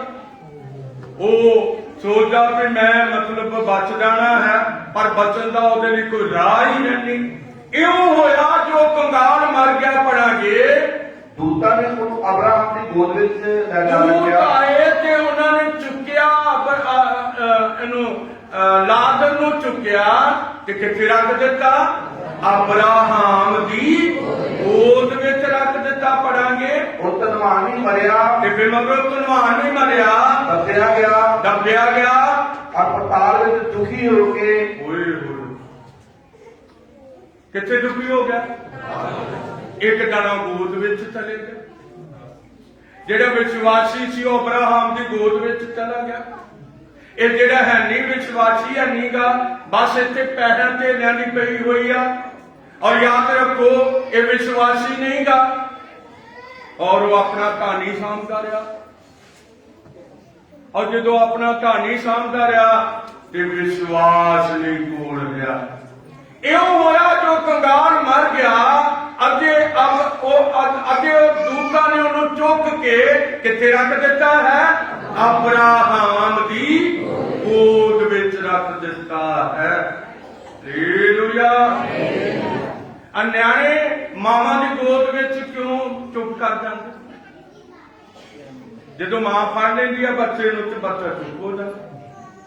ਇਹ ਕਹਾਣੀ ਕੀ ਆ? ਪਰ ਕਿਉਂਕਿ ਮਾਂ ਨੇ ਹੀ ਉਹਨੂੰ ਜਨਮ ਦਿੱਤਾ, ਮਾਂ ਦੀ ਗੋਦ ਵਿੱਚ ਹੀ ਹੋ ਰਿਹਾ, ਔਰ ਮਾਂ ਦੇ ਹੱਥਾਂ ਦੀ ਉਹਨੂੰ ਖੁਸ਼ਬੂ ਆਉਂਦੀ ਹੈ, ਮਾਂ ਦੀ ਗੋਦ ਦੀ ਉਹਨੂੰ ਖੁਸ਼ਬੂ ਆਉਂਦੀ। ਜਦੋਂ ਮਾਂ ਦੇ ਹੱਥ ਲੱਗਦੇ ਨੇ ਤੇ ਰੋਣ ਵਾਲਾ ਬੱਚਾ ਕੀ ਕਰ ਜਾਂਦਾ? ਤਾਲੀਆਂ ਵਜਾ ਕੇ ਅਬਰਾਹਮ ਦੀ ਗੋਦ ਇਹ ਨਹੀਂ ਵੀ ਅਬਰਾਹਮ ਇਸ ਤਰ੍ਹਾਂ ਕਰਕੇ ਬੈਠਾ ਹੋਇਆ, ਅਸਲ ਦੇ ਵਿੱਚ ਉਹ ਇੱਕ ਇਲਾਕਾ ਹੈ। ਉੱਥੇ ਅਬਰਾਹਮ ਹੀ ਨਹੀਂ, ਉੱਥੇ ਨੂਹ ਵੀ ਹੈਗਾ। ਹਾਲੇਲੂਇਆ। ਉੱਥੇ ਅਬਰਾਹਮ ਹੈਗਾ, ਇਸਹਾਕ ਹੈਗਾ, ਯਾਕੂਬ ਹੈਗਾ, ਔਰ ਸਾਰੇ ਹੈਗੇ ਨੇ ਉੱਥੇ। ਔਰ ਇਹ ਕਿੱਥੇ ਨੇ? ਇਹ ਥੱਲੇ ਪਤਾਲ ਵਿੱਚ ਨੇ, ਇਹ ਥੱਲੇ ਪਤਾਲ ਵਿੱਚ ਨੇ। ਔਰ ਸਾਡੇ ਯੁੱਗ ਦੇ ਨਬੀ ਨੇ ਇੱਕ ਸੰਦੇਸ਼ ਦਿੱਤਾ, ਦਫਨਾਏ ਜਾਣ।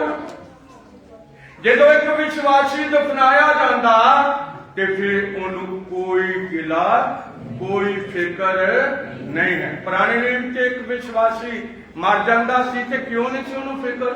ਉਹ ਅਬਰਾਹਮ ਦੀ ਗੋਦ ਵਿੱਚ ਚਲਾ ਜਾਂਦਾ। ਅਬਰਾਹਮ ਦੀ ਗੋਦ ਕਿੱਥੇ ਹੈ? ਮੈਂ ਇਹਨੂੰ ਜ਼ਰੂਰ ਦੱਸਾਂਗਾ। ਔਰ ਲਿਖਤ ਕਹਿੰਦੀ ਹੈ ਕਿ ਜਦੋਂ ਯਿਸੂ ਮਸੀਹ ਮਰ ਗਿਆ, ਸਲੀਬ ਦੇ ਉੱਤੇ ਉਹਨੇ ਆਪਣੀ ਜਾਨ ਦੇ ਦਿੱਤੀ। ਮੱਤੀ 27:50 ਨੂੰ ਪੜੋ। ਮੱਤੀ 27:50 ਪ੍ਰਭੂ ਦੇ ਵਚਨ ਦੇ ਵਿੱਚੋਂ ਅਸੀਂ ਪੜਾਂਗੇ।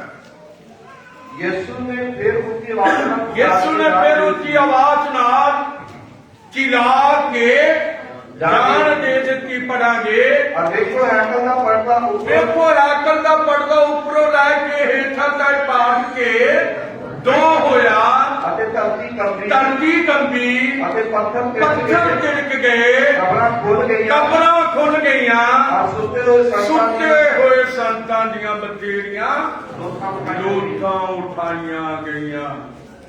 ਯਿਸੂ ਕਬਰ ਵਿੱਚ ਕਿੰਨਾ ਚਿਰ ਰਿਹਾ? ਕੋਈ ਹੱਥ ਖੜਾ ਕਰ ਸਕਦਾ? ਕਿੰਨਾ ਚਿਰ ਰਿਹਾ? 3 ਦਿਨ। ਸ਼ੁੱਕਰਵਾਰ ਦੀ ਸ਼ਾਮ, ਸ਼ਨੀਵਾਰ ਦਾ ਸਾਰਾ ਦਿਨ, ਸ਼ਨੀਵਾਰ ਦੀ ਰਾਤ, ਔਰ 2 ਦਿਨ ਅਸੀਂ ਦੇਖਦੇ ਹਾਂ ਕਿ ਉਹ ਮਤਲਬ ਸ਼ੁੱਕਰਵਾਰ ਨੂੰ ਦਫਨਾਇਆ ਗਿਆ ਔਰ ਸ਼ੁੱਕਰਵਾਰ ਦੀ ਰਾਤ ਨੂੰ ਵੀ ਕਬਰ ਵਿੱਚ, ਔਰ ਸ਼ਨੀਵਾਰ ਸਾਰਾ ਦਿਨ, ਸ਼ਨੀਵਾਰ ਦੀ ਸਾਰੀ ਰਾਤ ਉਹ ਉੱਥੇ ਰਿਹਾ। ਯਿਸੂ ਦਾ ਆਤਮਾ ਕਿੱਥੇ ਸੀ? ਨਬੀ ਕਹਿੰਦਾ ਆਤਮਾ ਥੱਲੇ ਚਲੇ ਗਿਆ ਸੀ। ਕਿੱਥੇ ਚਲਿਆ ਗਿਆ ਸੀ?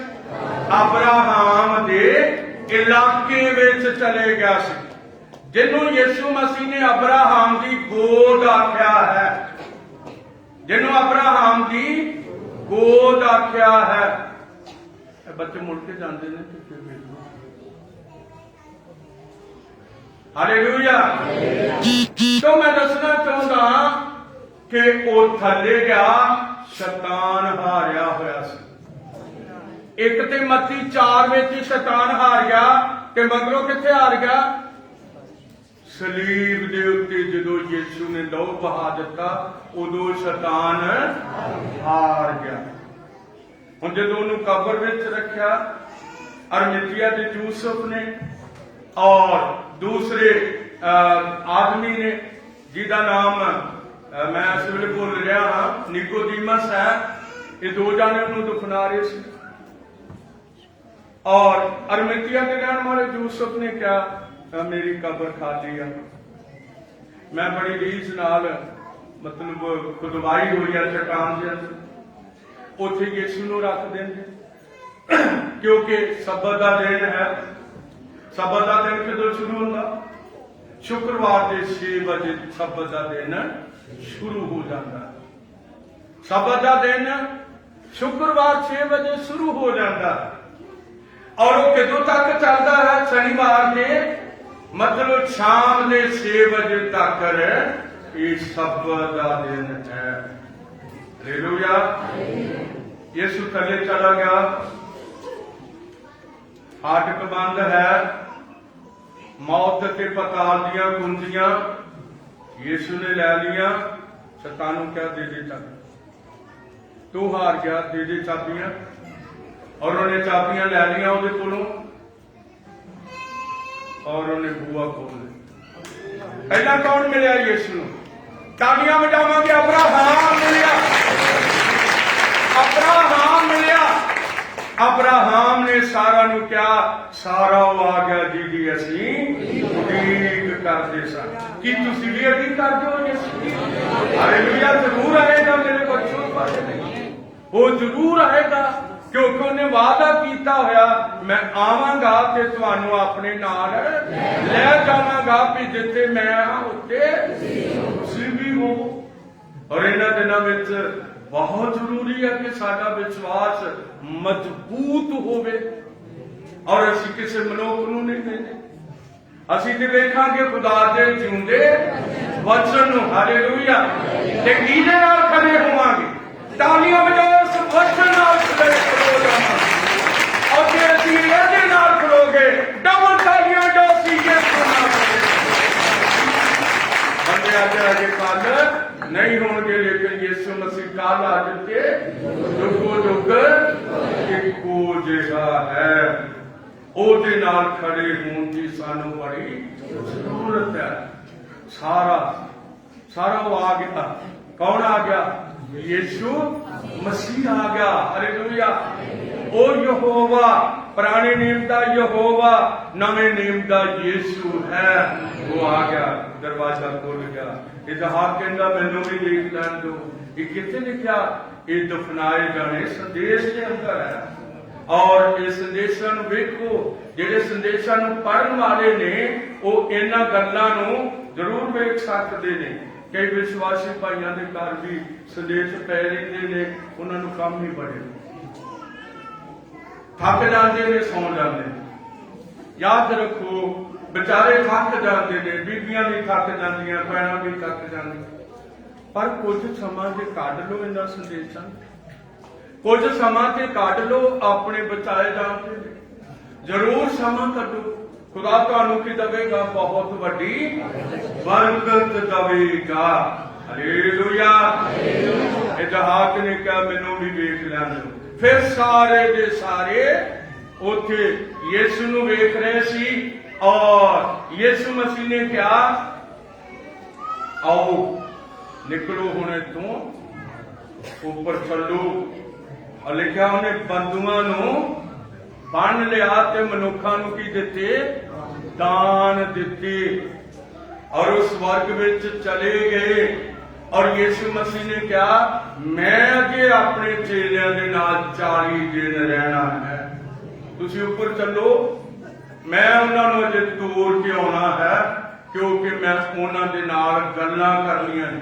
बहुत सारिया ने गल्लां कीतियां, पर एक गल मैं जरूर तुहाडे पल्ले पाउणी चाहुंदा हां, वो ये है कि जदों यीशु उन्हां नाल गल्लां कर रहा सी, ये रसूलां दे कतब पहले बाब दी 8वीं आयत है, और उसने क्या, जहां पवित्र आत्मा तुहाडे उत्ते आवेगा फिर तुसी शक्ति पाओगे, फिर तुसी यरूशलेम, यहूदिया, सामरिया, सगों धरती दे बन्नियां तक मेरे की भला तुसी भी अज गवाह जे ना, मैं भी गवाह हां। मैं तुहाडे लिए हाथ उठाउणा, तुसी भी कीजे यीशु दे गवाह।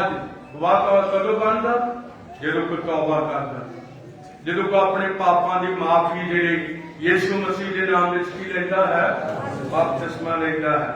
ਕਈ ਮਤਲਬ ਬਪਤਿਸਮਾ ਲੈਣ ਦੇ ਲਈ ਉਹਨਾਂ ਨੂੰ ਪੁੱਛਣਾ, ਇੱਥੇ ਹੌਦ ਦੇ ਲਾਗੇ ਮੈਂ ਪੁੱਛਣਾ ਵੀ ਕਿਸੇ ਦੇ ਆਖਿਆ ਵੇਖਿਆ ਤੇ ਨਹੀਂ ਆ ਰਿਹਾ, ਵੀ ਕਿਸੇ ਨੇ ਆਖਿਆ ਹੋਵੇ ਵੀ ਤੂੰ ਜਾ ਬਪਤਿਸਮਾ ਲੈ ਲਾ। ਔਰ ਬੀਬੀਆਂ ਭੈਣਾਂ ਧੀਆਂ ਨੂੰ ਵੀ ਮੈਂ ਪੁੱਛਦਾ ਕਿਸੇ ਦੇ ਆਖੇ ਵੇਖਿਆ ਤੇ ਨਹੀਂ ਬਪਤਿਸਮਾ ਲੈ ਰਹੇ, क्योंकि कई बार हुंदा चाचे ने बपतिस्मा लिया तो हुण मैं भी लेना है। ये काम ना करो, ये काम ना करो। अगर तुहानू खुदा दा आत्मा प्रेरदा है, फिर तुसी बपतिस्मा लो, खुदा तुहानू बरकत देवेगा। हालेलुया। तो आओ असीं देखते हां कि हुण समा रह नहीं गया, समा ते बिल्कुल नेड़े आ पहुंचा है। हिजकियेल 38 नू कटांगे। हिजकियेल 38 नू असीं प्रभु दे वचन दे विचों पढ़ांगे। हिजकियेल 30 पहलियां 2-3 आयतां असीं पढ़ लवांगे। यहोवा दा वचन मेरे कोल आया, हाँ जी, ते आख्या, हाँ जी, ये आदमी दे पुत्र, ये आदमी दे पुत्र, वो ਜਿਹੜਾ ਮਗੋਗ ਦੀ ਧਰਤੀ ਦਾ ਹੈ, ओग जेड़ा मगोग दी धरती दा है, ਅਤੇ ਰੋਸ, हाँ जी, रोस, ਅਤੇ ਤੁਰਮਨ ਦਾ ਰਾਜਕੁਮਾਰ ਹੈ। जिथे रोस लिखा उत्थे तुसी एक फुटप्रिंट देखोगे थल्ले, फुटप्रिंट, हाँ जी, महाराजा राज कुमार। ये पूतन की है, हम राजकुमारी है ना, तो याद रखो हालात की ने। ਅਸੀਂ ਦੇਖਦੇ ਹਾਂ ਕਿ ਇਹ ਬਾਈਬਲਾਂ ਨੇ ਦੱਸਿਆ ਹੋਇਆ ਵੀ ਉਹ ਰਾਜਕੁਮਾਰ ਹੈ ਜਿਹੜਾ ਆ ਰਿਹਾ ਹੈ। ਇਧਰ ਸਾਡੇ ਵੱਲ ਵੀ ਇੱਕ ਰਾਜਿਆਂ ਦਾ ਰਾਜਾ ਹੈ, ਸਾਡੇ ਵੱਲ ਵੀ ਇੱਕ ਪ੍ਰਭੂਆਂ ਦਾ ਪ੍ਰਭੂ ਹੈ। ਹਾਲੇਲੂਇਆ। ਇਸ ਕਰਕੇ ਮੇਰੇ ਅਜ਼ੀਜ਼ੋ ਉਹਨੇ ਆਉਣਾ ਹੈ, ਕਿਉਂਕਿ ਉਹਦੀਆਂ ਫੌਜਾਂ ਸੀਰੀਆ ਵਿੱਚ ਪਹਿਲਾਂ ਹੀ ਆ ਚੁੱਕੀਆਂ ਹੋਈਆਂ। ਸੀਰੀਆ ਦੇ ਵਿੱਚ ਉਹਦੀਆਂ ਫੌਜਾਂ ਆ ਚੁੱਕੀਆਂ ਨੇ। ਸੀਰੀਆ ਤੇ ਮਤਲਬ ਇਸਰਾਇਲ ਦਾ ਬਾਰਡਰ ਲੱਗਦਾ ਹੈ। ਜਦੋਂ ਮੈਂ ਇਸਰਾਇਲ ਗਿਆ ਔਰ ਉਹ ਲੜਕੀ ਜਿਹੜੀ ਸਾਡੀ ਗਾਈਡ ਸੀਗੀ, ਸਾਨੂੰ ਸਮਝਾਉਣ ਵਾਲੀ ਸੀ, ਉਹ ਜਦੋਂ ਸਾਡੀ ਬੱਸ ਐ ਨੂੰ ਨਿਕਲ ਰਹੀ ਸੀ ਤਾਂ ਕਹਿੰਦੀ ਇਹ ਸੀਰੀਆ ਦੀਆਂ ਪਹਾੜੀਆਂ, ਕਹਿੰਦੀ ਇਹ ਉੱਤੇ ਸੀਰੀਆ ਦੀਆਂ ਪਹਾੜੀਆਂ ਨੇ, ਥੱਲਿਓਂ ਦੀ ਰੋਡ ਹੈ ਇਸਰਾਇਲ। ਅਸਲ ਵਿੱਚ ਉਹ ਨੈਸ਼ਨਲ ਇੰਟਰਨੈਸ਼ਨਲ ਹਾਈਵੇ ਹੁੰਦੇ ਨੇ ਜਿਹੜੇ ਮਤਲਬ ਰਸਤਿਆਂ ਤੋਂ ਉਹ ਕਿਤੇ ਵੀ ਜਾ ਸਕਦੇ। ਅਸੀਂ ਇੰਟਰਨੈਸ਼ਨਲ ਹਾਈਵੇ ਦੇ ਉੱਤੇ ਜਾ ਰਹੇ ਸੀ। ਪ੍ਰਭੂ ਬਹੁਤ ਵੱਡੀ ਬਰਕਤ ਦੇਵੇ। ਤੋ ਰੂਸ ਦੀਆਂ ਫੌਜਾਂ ਜਿਹੜੀਆਂ ਨੇ ਬੜੀ ਭਾਰੀ ਗਿਣਤੀ ਵਿੱਚ ਉੱਤੋਂ ਆਉਣੀਆਂ ਨੇ। ਕਿੱਧਰੋਂ ਆਉਣੀਆਂ ਨੇ? ਉੱਤਰ ਵੱਲੋਂ। ਉੱਤਰ ਕਿੱਧਰ ਹੈ? ਚੜ੍ਹਦੇ ਪਾਸੇ ਤੋਂ ਆਉਣੀਆਂ। ਚੜ੍ਹਦੇ ਪਾਸੇ ਤੋਂ ਇਸਰਾਏਲ ਦੇ ਲਈ ਉਹ ਬਹੁਤ ਕਿਸ ਤਰ੍ਹਾਂ ਹੋ ਜਾਏਗਾ। 38 ਪੜ੍ਹ ਲਓ, 38 ਮੈਂ 38 ਦਾ ਹਵਾਲਾ ਦੇ ਰਿਹਾ ਹਾਂ। ਹਿਜ਼ਕੀਏਲ 38 ਅਤੇ ਤੂੰ ਆਪ ਪ੍ਰਭੂ ਯਹੋਵਾ ਨੂੰ ਫਰਮਾਉਂਦਾ ਹੈ, ਹਾਂਜੀ ਵੇਖੀਏ ਗੋਗ ਅਤੇ ਰੋਸ ਮਸਕ ਤੇ ਤੂਬਲ ਦੇ ਆਤਮਾ ਮੈਂ ਤੇਰਾ ਵਿਰੋਧੀ ਹਾਂ ਹਾਂਜੀ ਅਤੇ ਮੈਂ ਤੈਨੂੰ ਭੁਆ ਦਿਆਂਗਾ ਅਤੇ ਤੇਰੇ ਚਬਾੜਿਆਂ ਵਿੱਚ ਕੰਡਿਆਲਿਆਂ ਪਾ ਕੇ ਤੈਨੂੰ ਅਤੇ ਤੇਰੀ ਸਾਰੀ ਫੌਜ ਨੂੰ ਅਤੇ ਤੇਰੇ ਘੋੜਿਆਂ ਅਤੇ ਅਸਵਾਰਾਂ ਨੂੰ, ਤੇਰੇ ਸਾਰੇ ਸ਼ਸਤਰਧਾਰੀ ਹਨ। ਵੱਡੀ ਸਭਾ ਜਿਹੜੀ ਬਰਸੀਆਂ ਤੇ ਢਾਲਾਂ ਲਈ ਖਲੋਤੀ ਹੈ ਹਾਂਜੀ। ਅਤੇ ਉਹਨਾਂ ਸਾਰਿਆਂ ਨੇ ਤਲਵਾਰਾਂ ਫੜੀਆਂ ਹੋਈਆਂ ਹਨ। ਖੁਦਾ ਬਹੁਤ ਵੱਡੀ ਕਿਰਪਾ ਦੇਵੇ। ਮੈਂ ਦੱਸਣਾ ਚਾਹੁੰਦਾ ਰੂਸ ਕੱਲਾ ਨਹੀਂ ਆਏਗਾ, ਅਫਗਾਨਿਸਤਾਨ ਉਹਦੇ ਨਾਲ ਆਏਗਾ, ਇਰਾਕ ਉਹਦੇ ਨਾਲ ਆਏਗਾ, ਈਰਾਨ ਉਹਦੇ ਨਾਲ ਆਏਗਾ, ਲਿਬਨਾਨ ਉਹਦੇ ਨਾਲ ਆਏਗਾ, ਫਲਸਤੀਨ ਉਹਦੇ ਨਾਲ ਆਏਗਾ, ਇਹ ਮਿਸਰ ਉਹਦੇ ਨਾਲ ਆਏਗਾ। ਇਹ ਬਹੁਤ ਸਾਰੇ ਲੋਕ ਆਉਣਗੇ ਔਰ ਉਹ ਇਸਰਾਇਲ ਨੂੰ ਬਰਬਾਦ ਕਰਨਗੇ। ਪਰ ਖੁਦਾ ਦਾ ਵਚਨ ਕਹਿੰਦਾ, ਹੇ ਗੋਗ, ਤੂੰ ਜਿਹੜਾ ਮਗੋਗ ਹੈ, ਮੈਂ ਤੈਨੂੰ ਇਸਰਾਇਲ ਦੇ ਪਰਬਤਾਂ ਦੇ ਉੱਤੇ ਖਿੱਚ ਲਿਆਵਾਂ। ਔਰ ਜਦੋਂ ਇਸਰਾਇਲ ਦੇ ਪਰਬਤਾਂ ਦੇ ਉੱਤੇ ਖਿੱਚ ਲਿਆਏਗਾ ਤਾਂ ਫਿਰ ਵਚਨ ਕਹਿੰਦਾ ਹੈ ਕਿ ਮੈਂ ਉਹਨਾਂ ਦੀ ਖਬਰ ਲਵਾਂਗਾ। ਔਰ ਫਿਰ ਕੀ ਹੋਵੇਗਾ, ਇਹ ਸਭ ਜਿੰਨੇ ਜਾਨਵਰ ਨੇ, ਮਾंस ਖਾਣ ਵਾਲੇ ਜਾਨਵਰ, ਇੱਲਾਂ ਹੋਣ, ਬਘਿਆੜ ਹੋਣ, ਸ਼ੇਰ ਹੋਣ, ਔਰ ਜਿਹੜੇ ਮਤਲਬ ਸਮੁੰਦਰ ਵਿੱਚ ਡੁੱਬ ਕੇ ਮਰਨਗੇ, ਉਹਨਾਂ ਨੂੰ ਕੌਣ ਖਾਏਗਾ? ਸ਼ੇਰ ਖਾਏਗਾ ਸਮੁੰਦਰ 'ਚ ਜਾ ਕੇ? ਨਹੀਂ, ਉੱਥੇ ਸ਼ਾਰਕ ਮੱਛੀਆਂ ਨੇ ਬੜੀਆਂ, ਉਹ ਸ਼ੇਰ ਨਾਲੋਂ ਵੀ ਤੇਜ਼ ਨੇ, ਉਹ ਖਾ ਜਾਣਗੇ। ਔਰ ਅਸੀਂ ਇਸ ਗੱਲ ਨੂੰ ਜ਼ਰੂਰ ਪੜਾਂਗੇ। ਪ੍ਰਭੂ ਬਹੁਤ ਵੱਡੀ ਬਰਕਤ ਦੇਵੇ। ਹਿਜ਼ਕੀਏਲ 38 ਅਧਿਆਇ ਔਰ ਉਹਦਾ ਹਵਾਲਾ ਮੈਂ ਦੇਣ ਲੱਗਿਆ। ਪ੍ਰਭੂ ਬਹੁਤ ਵੱਡੀ ਕਿਰਪਾ ਦੇ 38 39 ਨੂੰ ਅਸੀਂ ਪੜ੍ਹਨਾ ਹੈ, ਪਰ 38 ਨੂੰ ਹੀ ਅਸੀਂ ਪੜਾਂਗੇ। ਅਸੀਂ ਪੜਾਂਗੇ ਦੀ 6ਵੀਂ ਆਇਤ, 38 ਦੀ 6ਵੀਂ ਆਇਤ। ਗੋਮਰ ਅਤੇ ਉਸਦੀ ਸਾਰੀ ਮਹਾਨ, ਗੋਮਰ ਅਤੇ ਉਹਦੀ ਸਾਰੀ ਮਹਾਨ, ਅਤੇ ਉੱਤਰ ਦੇ ਦਰੇਡੇ ਪਾਸਿਆਂ ਦੇ ਉੱਤਰ ਦੇ ਦਰੇਡੇ ਪਾਸਿਆਂ ਤੋਂ ਦੋ ਗਰਮਾਂ ਤੇ ਘਰਾਣੇ ਅਤੇ ਦੋ ਗਰਮਾਂ ਤੇ ਘਰਾਣੇ ਅਤੇ ਉਹਦੀ ਸਾਰੀ ਮਹਾਨ ਪੜਾਂਗੇ। 20 ਆਇਤ ਪੜ੍ਹਦੇ ਹਾਂ। ਹਾਂਜੀ, ਇੱਥੋਂ ਤੀਕਰ ਕੇ ਸਾਗਰ ਦੀਆਂ ਮੱਛੀਆਂ, ਇੱਥੋਂ ਤੀਕ ਕੇ ਸਾਗਰ ਦੀਆਂ ਮੱਛੀਆਂ, ਹਾਂਜੀ, ਆਕਾਸ਼ ਦੇ ਪੰਛੀ, ਰਾਤ ਦੇ ਦਰਿੰਦੇ ਅਤੇ ਸਾਰੇ ਕਿਸਮ ਵਾਲੇ ਜਿਹੜੇ ਭੂਮੀ ਦੇ ਕਿਸਤੇ ਹਨ। ਖੁਦਾ ਬਹੁਤ ਵੱਡੀ ਬਰਕਤ ਹੈ। ਕਿਉਂ? ਇਹ ਮਤਲਬ ਮੱਛੀਆਂ ਆ ਜਾਣਗੀਆਂ, ਅਜੇ ਤੇ ਉਹ ਆਈਆਂ ਨੇ ਕਿ ਉਹਨਾਂ ਨੂੰ ਧੱਕ ਕੇ ਫੇਰ ਅੰਦਰ ਕਰਦੇ ਹੋਏ ਸੀ ਇਸਰਾਇਲੀ, ਉਹ ਸਮੁੰਦਰਾਂ ਦੇ ਵਿੱਚੋਂ ਆ ਗਈਆਂ ਨੇ। ਉਹਨਾਂ ਨੂੰ ਧੱਕ ਕੇ ਅੰਦਰ ਕੀਤਾ ਹੈ ਉਹਨਾਂ ਨੇ। ਇਹ ਫਰਵਰੀ 2000 ਸ਼ਾਇਦ 17 ਦੀ ਗੱਲ ਹੈ ਜਦੋਂ ਇਹ ਵੇਖੀਆਂ ਗਈਆਂ। ਪਰ ਹੁਣ ਮੈਂ ਦੱਸਣਾ ਚਾਹੁੰਦਾ ਕਿ ਭੁਚਾਲ ਆ ਜਾਏਗਾ। ਲਿਖਿਆ ਪਰਬਤ ਡੇਗੇ ਜਾਣਗੇ, ਢਲਾਨਾਂ ਡੇਗੀਆਂ ਜਾਣਗੀਆਂ, ਕੰਧਾਂ ਡੇਗੀਆਂ ਜਾਣਗੀਆਂ, ਤਦ ਯਹੋਵਾ ਨਿਕਲੇਗਾ ਔਰ ਉਹ ਥਰ ਥਰ ਕੰਬਣਗੇ ਔਰ ਉਹਨਾਂ ਦਾ ਕੀ ਹਾਲ ਹੋਵੇਗਾ। ਇਹ ਹੈ ਮਤਲਬ ਇਹਨਾਂ ਲੋਕਾਂ ਦਾ ਨਾਸ਼ ਹੋਣਾ। ਔਰ ਅਸੀਂ ਦੇਖਦੇ ਹਾਂ ਕਿ ਬਹੁਤ ਬੁਰੀ ਤਰ੍ਹਾਂ ਨਾਲ ਉਹ ਇੱਥੇ ਮਾਰੇ ਜਾਣ। ਬਾਕੀ ਦਾ ਹਿੱਸਾ ਮੈਂ ਤੁਹਾਨੂੰ ਫਿਰ ਤੁਹਾਡੇ ਨਾਲ ਇਹ ਲਵਾਂਗਾ। ਬਾਕੀ ਦਾ ਹਿੱਸਾ ਪ੍ਰਭੂ ਤੁਹਾਨੂੰ ਬਹੁਤ ਵੱਡੀ ਬਰਕਤ ਦੇਵੇ। ਤੇ ਆਓ ਅਸੀਂ ਵੇਖਦੇ ਹਾਂ ਕਿ ਇਹ ਬਾਕੀ ਦਾ ਹਿੱਸਾ ਜਿਹੜਾ ਹੈ ਅਸੀਂ ਫਿਰ ਅਗਲੇ ਹਫ਼ਤੇ ਵਿੱਚ ਜੇ ਪ੍ਰਭੂ ਨੇ ਚਾਹਿਆ ਕਿ ਅਸੀਂ ਉਹਨੂੰ ਲਵਾਂਗੇ। ਪਰ ਮੈਂ ਕੁਝ ਆਇਤਾਂ ਜ਼ਰੂਰ ਤੁਹਾਡੇ ਸਾਹਮਣੇ ਰੱਖ ਰਿਹਾ ਹਾਂ ਔਰ ਉਹ 38 ਦੀ 21 ਆਇਤ ਹੈ ਜੇ ਪੜ੍ਹੀ ਜਾਵੇ ਤੇ ਖੁਸ਼ੀ ਹੋਵੇ। ਅਤੇ ਮੈਂ ਆਪਣੇ ਸਾਰੇ ਪਰਬਤਾਂ ਦੇ ਉਹਦੇ ਵਿਰੁੱਧ ਤਲਵਾਰ ਨੂੰ ਸਕਾਂਗਾ, ਅਤੇ ਮੈਂ ਆਪਣੇ ਸਾਰੇ ਪਰਬਤਾਂ ਤੇ ਉਹਦੇ ਵਿਰੁੱਧ ਤਲਵਾਰ ਨੂੰ ਸੱਟਾਂਗਾ। ਪ੍ਰਭੂ ਯਹੋਵਾ ਦਾ ਵਾਕ ਹੈ। ਹਾਂਜੀ, ਹਰੇਕ ਮਨੁੱਖ ਦੀ ਤਲਵਾਰ ਉਹਦੇ ਭਰਾ ਦੇ ਹਰੇਕ ਮਨੁੱਖ ਤਲਵਾਰ ਉਹਦੇ ਭਰਾ ਦੇ ਵਿਰੁੱਧ ਹੋਵੇਗੀ। ਵਿਰੁੱਧ ਹੋਵੇਗੀ, ਉਹ ਆਪੋ ਚੋਂਦੀ ਲੜ ਪੈਣਗੇ। ਔਰ ਇਸਰਾਇਲ ਦੇ ਵਿੱਚ ਕਈ ਇਤਿਹਾਸਕ ਗੱਲਾਂ ਹੋਈਆਂ ਨੇ।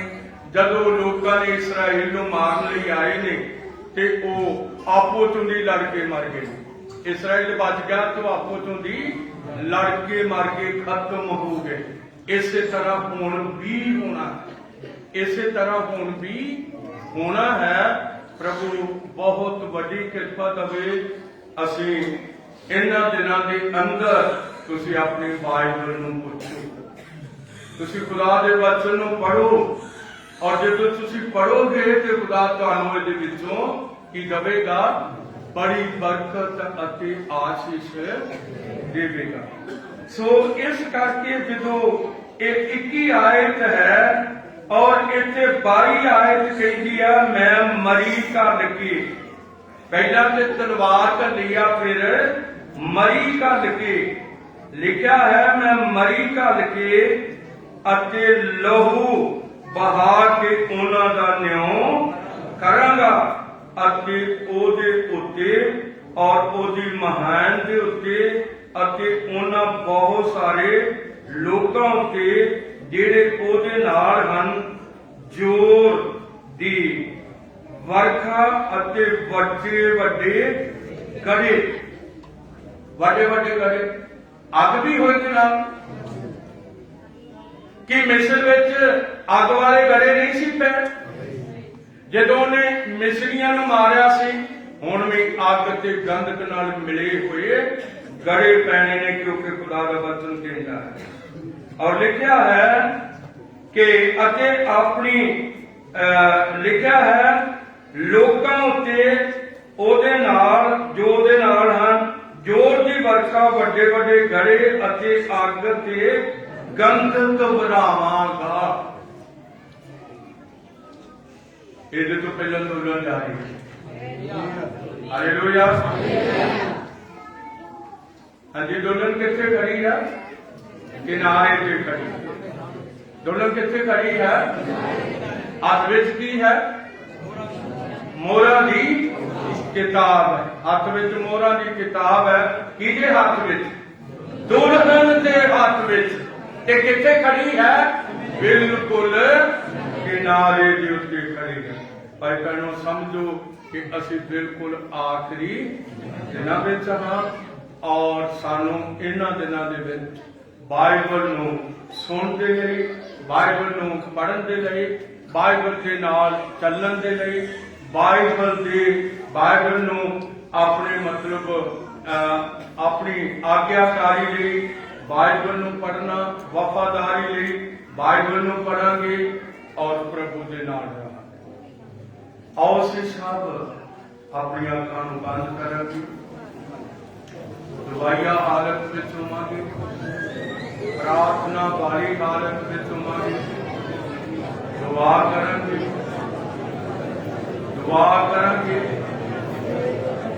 ਸਭ ਪ੍ਰਾਰਥਨਾ ਵਿੱਚ ਜਾਵਾਂਗੇ। ਜਦੋਂ ਪ੍ਰਾਰਥਨਾ ਦਾ ਸਮਾਂ ਹੁੰਦਾ ਭਾਈ ਭੈਣ ਉੱਠ ਕੇ ਜਾਵੇ, ਅਸੀਂ ਸਭ ਦੁਆ ਕਰਾਂਗੇ, ਸਭ ਦੁਆ ਦੇ ਵਿੱਚ ਰਹਾਂਗੇ, ਸਭ ਅੱਖਾਂ ਨੂੰ ਬੰਦ ਕਰਕੇ ਦੁਆ ਵਿੱਚ ਰਹਾਂਗੇ। ਪ੍ਰਭੂ ਜੀ ਤੇਰੇ ਜੀਵਨ ਤੇ ਪਿਆਰ ਕਰਕੇ ਤੇਰੀ ਜ਼ਿੰਦਗੀ ਨੂੰ ਛੂਦੇ ਪ੍ਰਭੂ, ਬਦਲ ਦੇ ਪਿਆਰੇ ਖੁਦਾ।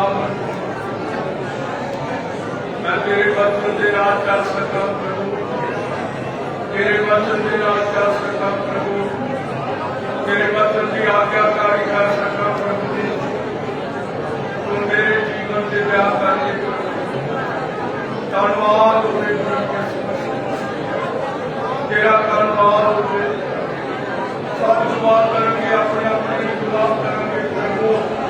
ਮੈਨੂੰ ਆਗਿਆਕਾਰ ਬਣਾ, ਮੈਨੂੰ ਵਫਾਦਾਰ ਬਣਾ, ਮੈਨੂੰ ਤੇਰੇ ਨਾਲ ਚੱਲਣ ਵਾਲਾ ਜੀਵਨ ਦੇ ਪ੍ਰਭੂ। ਦੁਨੀਆ ਦੀਆਂ ਸਾਰੀਆਂ ਬਰਬਾਦੀਆਂ ਤੋਂ ਮੈਨੂੰ ਬਚਾ, ਮੇਰੇ ਜੀਵਨ ਦੇ ਵੇਖ ਕਰਾਣੀ, ਤੇਰੇ ਬੱਚਿਆਂ ਤੇ ਪਿਆਰ ਕਰਕੇ ਸਭ ਦੁਆ ਕਰਾਂਗੇ, ਸਭ ਬੇਨਤੀ ਕਰਾਂਗੇ। Hallelujah, hallelujah, hallelujah.